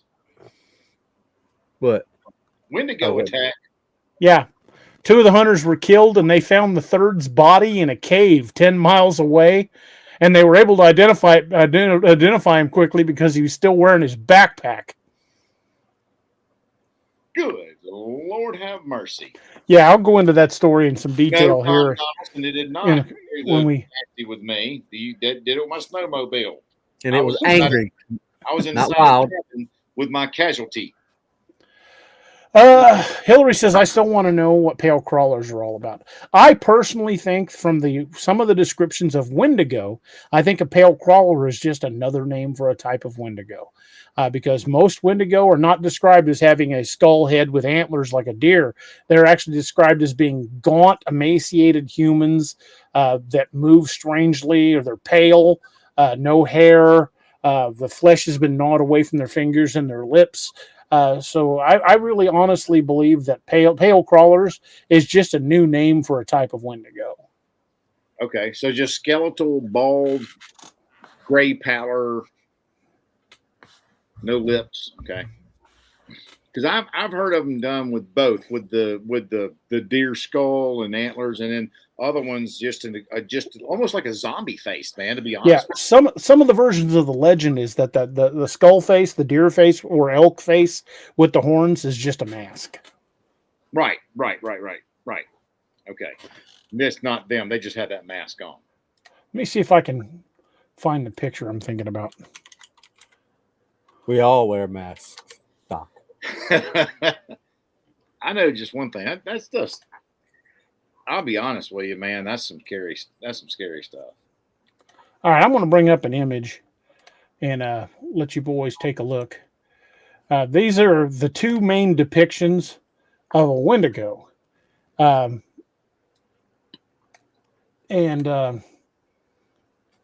one on the right side is the actual closer to true Algonquin legend.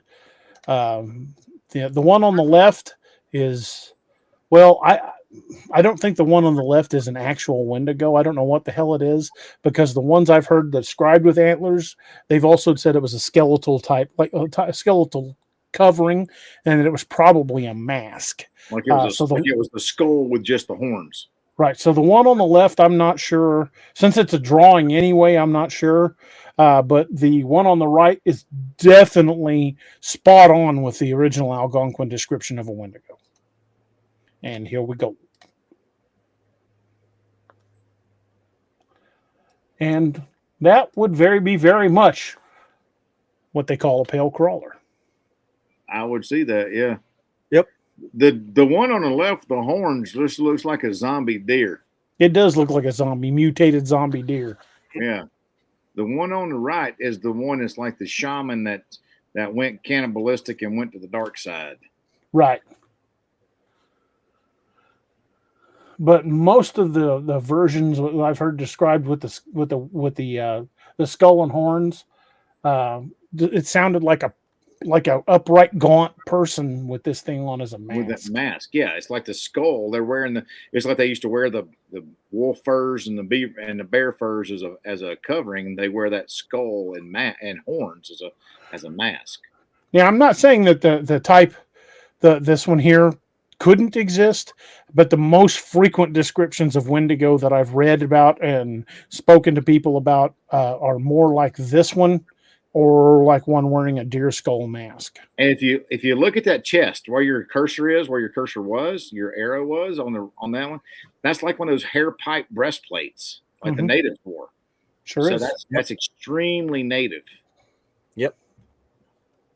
It's native in nature. In nature, yes, but unnatural in truth, as it were. Yeah, Sherry Radway says there are a lot of Windigo stories up here in Canada. Yeah, y'all can keep them suckers too, man.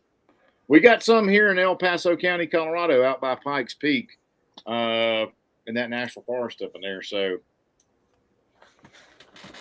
yeah, you come out to Colorado, be prepared, because we got the unknown canids. We've also got the Sam Squanches, and we got the Windigos. And if you go down Windigos on the Four Corners area, the res, on the Navajo res, the Dine, Skinwalker, dude. And there's something else you've got in Colorado that's got me a little worried. Apparently, the mysterious lightning monster cracking off hunters in the same area. Oh yeah, dude. How many in the last couple of weeks? 3 weeks? 5? Yeah, 5 in 3 weeks. In the same area, all struck. No, two of them were in Florida. Oh, that's right. Florida. But 3 here in Florida. 3 here in Colorado in the last 3 weeks. Man, shut up, Robbie. I was thinking Florida, but 3 here in Colorado in just the last 3 weeks, and 2 in Florida. But the 3 in Colorado, 2 separate, 1 alone, they were all in the same area. So, and what are the odds? The odds just keep getting weirder and weirder. You know, they say twice is a coincidence. 3 times is not a coincidence anymore. Like I said, check National Weather Service, check NOAA. they'll give you the lightning strikes in that area at the time. Roxanne says, DA, I was told in winter several years ago a young man saw a Windigo, and it was in winter when he saw it. And that's here. Was that here in Missouri? Because I've heard possible Windigo stories here in Missouri, and where I heard it was what inspired the book. The one I heard that they said they saw something that looked like a pale naked human walking in the water was in Moon Valley, right next to the bridge. What? Next to that slab bridge? Yep. That's what inspired the book, man. It was walking in the water, dead of winter, right there next to that bridge. Old boy was coming down the hill and his coming around that corner where you turn from the far side over toward Bennett Springs, where you round that last corner, had his long beams on, lit it up completely as it was standing in the water, and turned and looked at him. I said, "What'd you do?" He goes, "I punched it and I went up the other side of that valley like a bat out of hell." Correct. He response. went mock Jesus like Doc did the second time we went through there. He said, "I was taking corners." Yep. He says, "I was in an old F-150 and I was taking corners sideways." He's making Earnhardt smile. Yeah. Channel his inner stroker ace. Yeah, I'm gonna tell you, it did not take me long to see Moon Valley on the second go round. That is faux show. But we came back. Honestly, guys, we came back 4 times that night. Yeah. Yeah. And we got some of the. No, I will absolutely go to Moon Valley again, Don. I'm 100% ready. We're going to do our thing, and I got the freaking thermal camera to prove it now, not just the thermal night observation devices. So, yeah, man, I'm all about it. I want to catch it so we can show y'all what I saw, what I know is there, because thermal don't lie. I wish we'd had the thermal down there when that one was in the water coming at us at Blunk Road. I know. The one that turned and looked at us? Yeah, that. And then started. Because the river's pretty wide right there. And it was well over halfway across when we pulled up. And it turned and looked at us. And then when we came back down there, it was almost on our side of the river coming against the current. Yep. Man, we had a good time. And that's when Doc channeled his inner Dale Earnhardt, and he was doing things in a full size SUV that I wouldn't probably do in a small car. Thank you, I appreciate that. Doc was threading the needle because down there, I don't know if most of y'all probably have never been down there. Some of you might have been in Missouri, but when you get onto Blunk Road. Once you get down close to the river, it's like a tunnel. The trees are completely up over the road. It is like you're driving through a freaking tunnel. Yes. Yes, it was. And I did it most expeditiously, sir. Yes, he did. Good times. Good times. See, Roxanne said it was in Pineville in McDonald County. Yeah, I know right where that's at. Doesn't surprise me. So, we got a sighting in McDonald County and one in Dallas County because that's where Moon Valley's at. And the one at Moon Valley doesn't surprise me because apparently that cannibalism has been going on down there for decades. Ooh, Long Queen's got a very good point. What's that? The infected in I Am Legend, which they actually called them vampires. Those do look a lot like pale crawlers. They sure do. They lost all their body hair and yeah. I never didn't like the daylight. That's a very, very good analogy. I didn't think about that.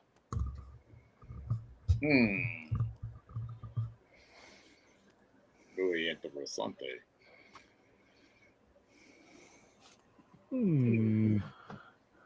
Boys, we are coming up rapidly onto the top of the second hour, and I got to say, I think we've covered a hell of a lot of great material tonight. Those encounter stories were bone chilling. Oof, big time. Yes, and we pretty much stayed on topic all night. Yeah, and yeah.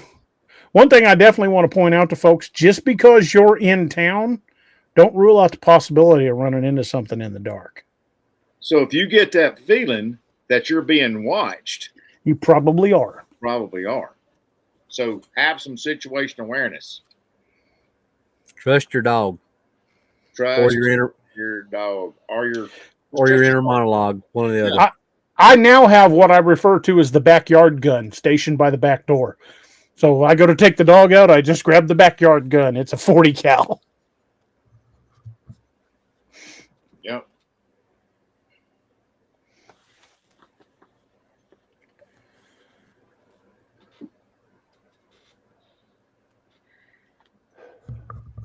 And head to Tombstone in 15 days, boys. Nice. We'll be That's staying gonna be fun.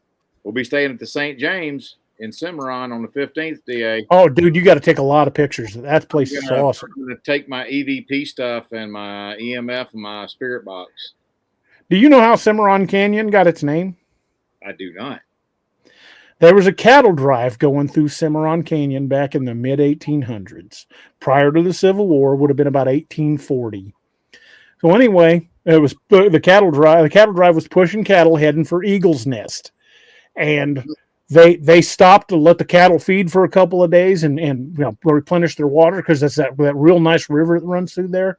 And then the cook decided he was going to cook a big pot of beans for everybody, and they pushed that far from Texas. Okay, so the cook sets it up for 2 days. He tried to boil them beans and couldn't bring the water to a boil because of the altitude. And on the last day, he left them on the fire as he rode off and said, "Simmer on, you bastards!" I like it. I like it. I heard that story from a lady at the St. James Motel, actually. That's pretty funny, man. Yeah, I'm looking forward to that. Yeah, we're looking forward to going, man. And Sam Stacy says Tombstone is haunted as hell. It absolutely is. I've got so's the St. James.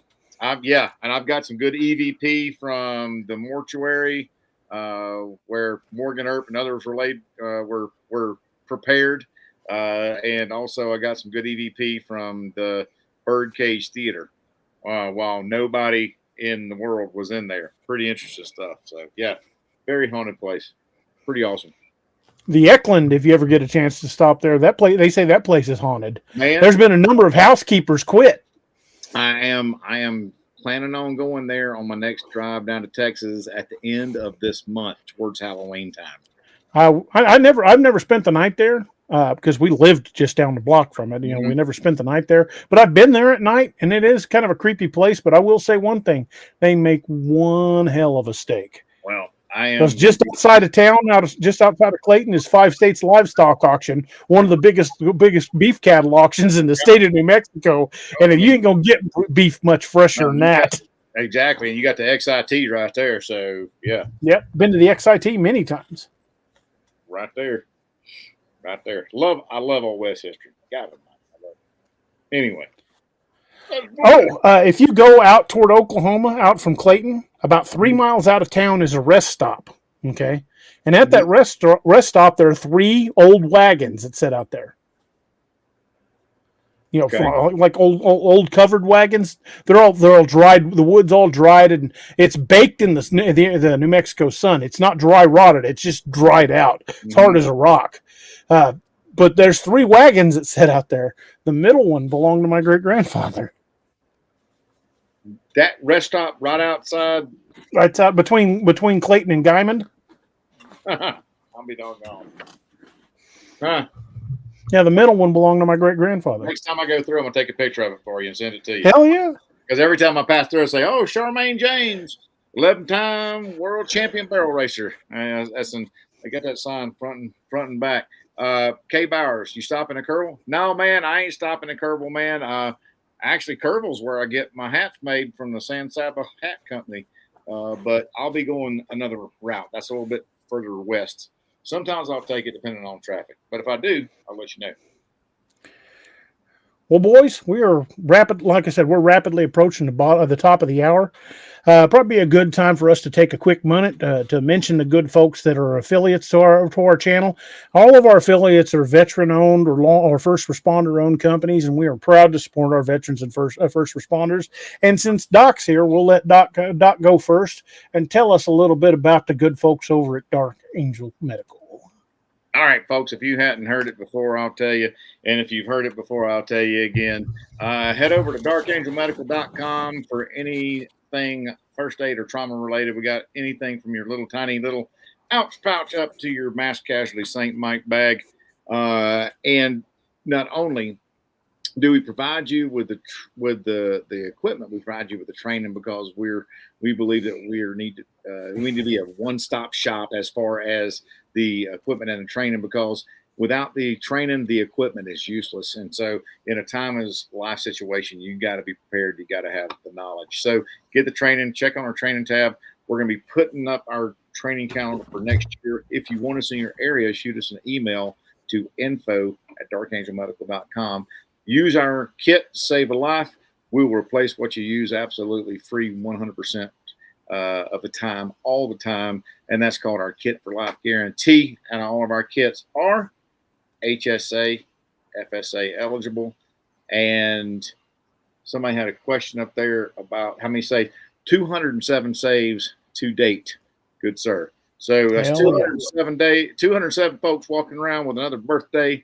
And like we say, what are we packing in the boxes, boys? Birthdays and boxes. Birthdays and boxes. So head over to Dark Angel Medical. Use the coupon code Cryptid20 for 20% off your order. And we thank y'all for supporting a veteran-owned small business. Absolutely. And speaking of veteran-owned businesses, Robbie, you want to tell us a little bit about Scallywag Tactical? Why, share? Hold on, let me get me a couple of visual aids here. Let me get my broadsword out. Doc's got his claymore in his hand. Shut up. Scallywag Tactical is another veteran-owned company. Craig and his lovely crew out there who know blades. His band of miscreants. His band of miscreants, just like us. They know good steel. Trust me. That they do. Between the three of us, we've got. Now he's got his claymore in his hand. Unfortunately, you can't get that one anymore. That one's been discontinued. It is a shame, because that is a great blade that Doc's got. That is the Bounty. And this is what's taking the place of the Gunner's Mate, the Redonda. Which is super sweet. Yes. I want one. I still wish they I have to finance bubble gum right now. But I want one. I'm gonna get one of these days. But point is that they got a blade for anybody. You've seen it. Folders, fixed blades, small swords like Doc's got over there. You know, if you want to get yourself a good blade, that's the mini jack. Doc? Yes, the mini jack. Very good little blade. I would show you my Orca, but it's in my uniform pants. That's my EDC. I've got one of those mini jacks stuck in the Molly tab of my day pack. Yep. And they're sharp as snot too, y'all. Yep. Yeah. And stay that way. Yeah. And contrary to popular belief, you don't need a big blade to hit something vital. No. Nope. So go check them out. They've got their blemish blade section. They've got their swag section where they sell stuff other than knives, shirts, cups, coffee mugs, all kinds of stuff. I got one of their French presses. That makes a damn fine cup of coffee. Yep. Check them out. Use code DARoberts10 at checkout. Get yourself an extra 10% off. And that does go along with the good deals that you'll get on the blemish blade section. And the blemish blades, DA's got one knife that he got out of the blemish blades that we looked over for a minute before we finally found a little bitty small micro scratch on it. So yeah, check them out. Use code DARoberts10 at checkout. Tell them we sent you. Really nice, Clark. Really nice. Really nice. And I have a couple of things I want to mention. I want to mention the good folks over at SigwoArms.com. They're our newest affiliate. Sigwo is a veteran-owned company. They not only machine products, they not only sell firearms, but they make them. They're a firearms manufacturer. They'll get you everything from your favorite pew pew to whisper pickles if you want something that'll make a little less noise. And they're even making their own ammunition now. And you can get, I believe it, if I remember correctly, what they were posting. I want to say it was like 40 cents a round for 5.56. Pretty good. I can double check that real quick because Cody just posted it. But yeah, they're making all kinds of ammo, and ammo prices are coming down. So definitely check them out. And if you are fans of the Wild Hunt books and would like to get your own Codename Wild Hunt AR or anything else for that matter, they're the ones that'll make it. And yeah, it's for 55 green 5.56, it's 40 cents a round.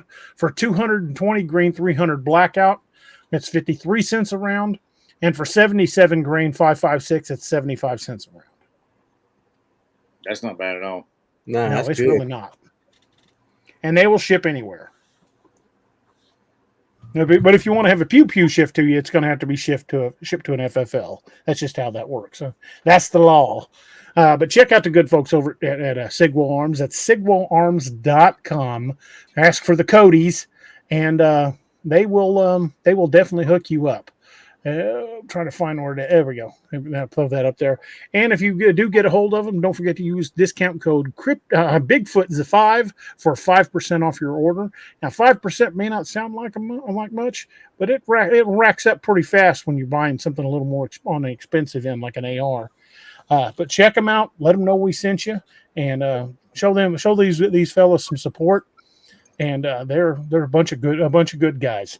And if you've got questions about a current one you own, email Cody at sigwellarms.com, and he will hook you up with information.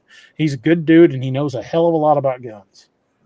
And DA, since it is October, you want to mention the places we'll be this month? That was the second thing I wanted to mention. Okay. If you're going to be in the Springfield, if you're going to be in the Springfield area this weekend, I am one of the featured speakers at the Ozark Mountain Bigfoot Conference here in Springfield, Missouri.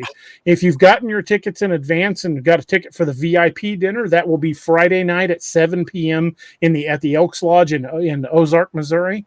But the convention itself is at Relics Event Center on West Battlefield Road here in Springfield. Doors open at 9. I am the first guest speaker. I'm speaking from 9 to 10:15 a.m. So if you want to hear me speak, get there early. There's plenty of parking.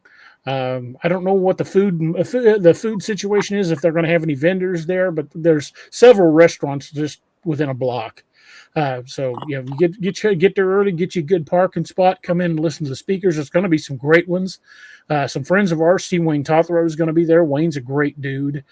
We got to hang out with him last year at the one in Ohio. But that convention is here in Springfield this Saturday from 9 p.m. I think to like 5 p.m. And there's going to be a whole line of speakers, and I think you guys will really enjoy it. So come on out if you're in the area. We'd love to see you, and I'd love to hang out and swap stories. And if you want to pick up a book, I'll have a bunch of books on the table there as well. Robbie, you want to talk about the one in Ohio? And as the segue to that, like DA mentioned, DA, myself, C. Wayne Tothrow, Russell Accord, Miss Naoma, Nance from Buckeye Bigfoot, just to name a few. We're going to be at I think it's going to be at the Mercer County Fairgrounds this year. Mercer County Fairgrounds. You can check out Spirit of the Forest or Bigfoot Conference Ohio, I think. I think that's what it is. But it's the Spirit of the Forest Bigfoot Festival. I believe it's through Eventbrite. You can get your tickets now, and that's actually the way she recommends that you do it, because you can get your tickets, and I'll be teaching a tracking class, and DA will be helping me on that. We'll both be speaking. Wayne, I think, is teaching another casting class again, teaching how to cast tracks and things like that. What are the dates? October 23rd through the 24th and 25th. I'm leaving here on the 23rd. That's why I thought, like what DA said, the 24th and 25th, Friday and Saturday. Okay. And last year, the first day was kind of like, nah. And that Saturday, they had to open up 2 extra sections, at least 2 extra sections of parking for how many people that showed up, which is why she's going to the fairgrounds this year. Because I've been to some conferences, but this one had something for everybody. It was predominantly a Bigfoot thing, but there were classic cars there. There were food trucks. There were all kinds of vendors selling. I mean, not just cryptid and Bigfoot stuff. Some of the food there was that barbecue truck was that was some good barbecue. Very good.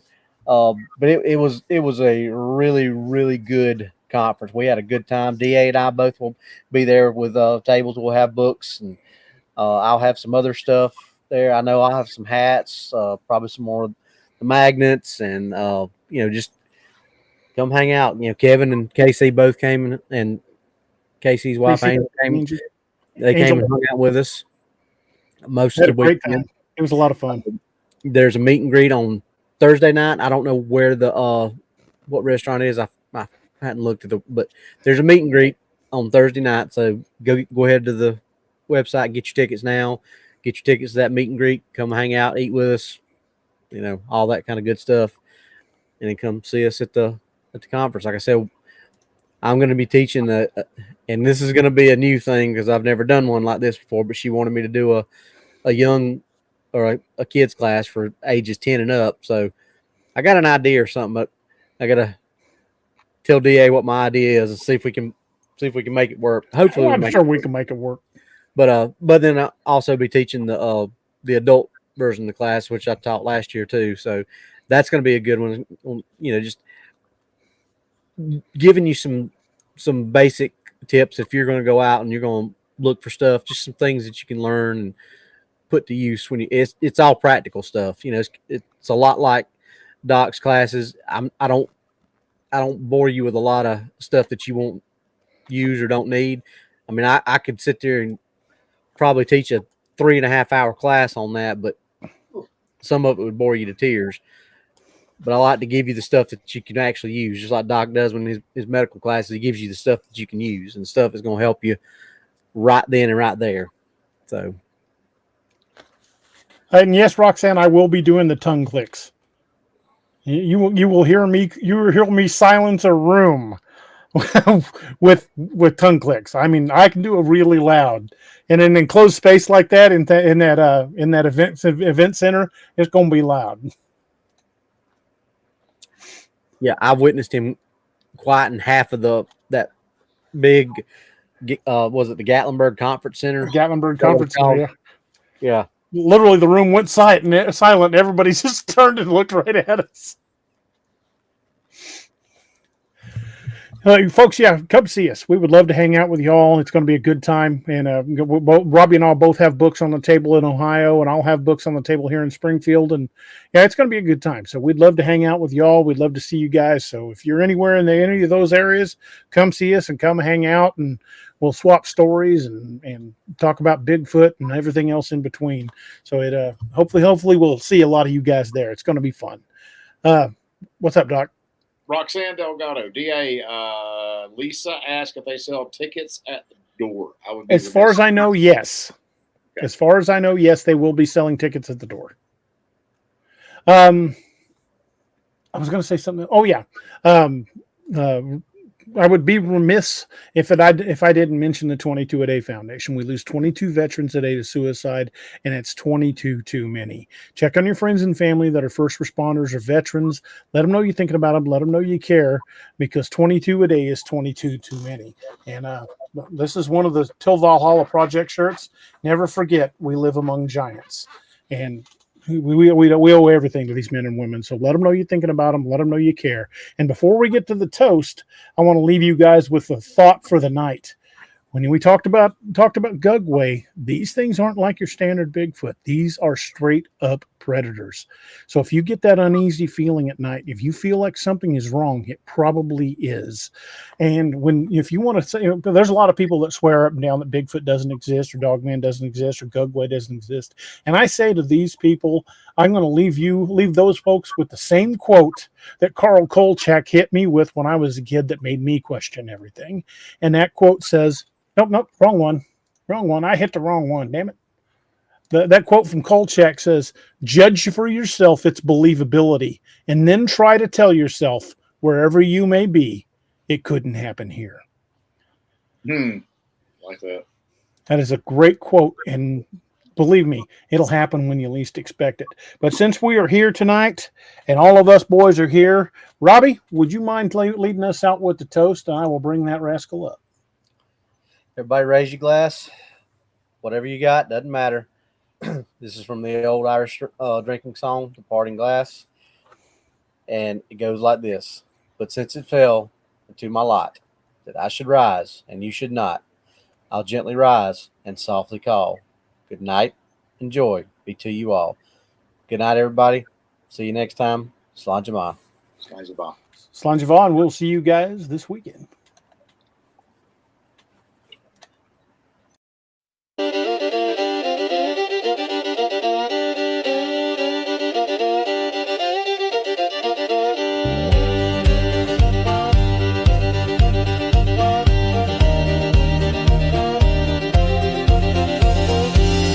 Plains, the winds are howling, saloon doors swinging, shadows growling. 3 lawmen stand tough as rawhide. Yeah, Doc and DA, nothing can abide. Whiskey shots and poker faces, staring down the darkest spaces in this town where legends roam. These boys bring justice, sending evil home. Cryptid lawmen, wild and free, hunting monsters for all to see. With silver bullets and grit of steel, they fight the darkness, make the demons squeal.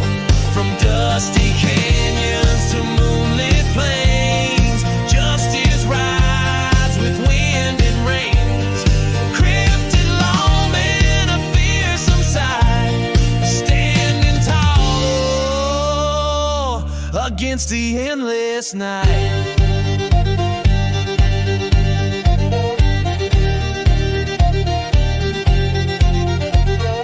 Jed's a howler, claws of steel, Doc's a biter, makes the devil real. But DA's a shifty one, a shape-shifting soul, can turn to anything, takes any form, takes control. Tonight the chupacabras come to town, sucking the life from all around. But these lawmen, they ain't afraid, they'll face the darkness unafraid.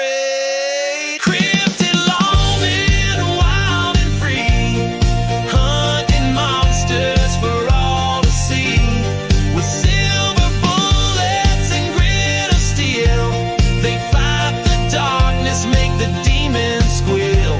From dusty canyons to moonlit plains, justice rides with wind and rains.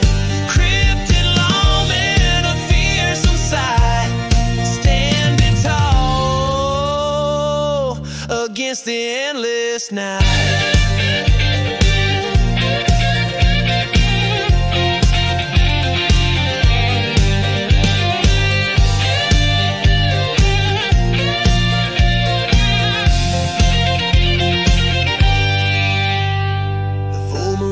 Bat wings flap, the air grows cold, a chill and trap. But these lawmen, they're ready to fight underneath the pale moonlight. Jed and Doc transform with a howl, DA shifts, becomes a night owl. Together they stand a force so strong against the evil right in the road. Cryptid lawmen, wild and free, hunting monsters for all to see. With silver bullets and grit of steel, they fight the darkness, make the demons squeal. From dusty canyons to moonlit plains, justice rides with wind and rains. Cryptid lawmen, a fearsome sight, standing tall against the endless night.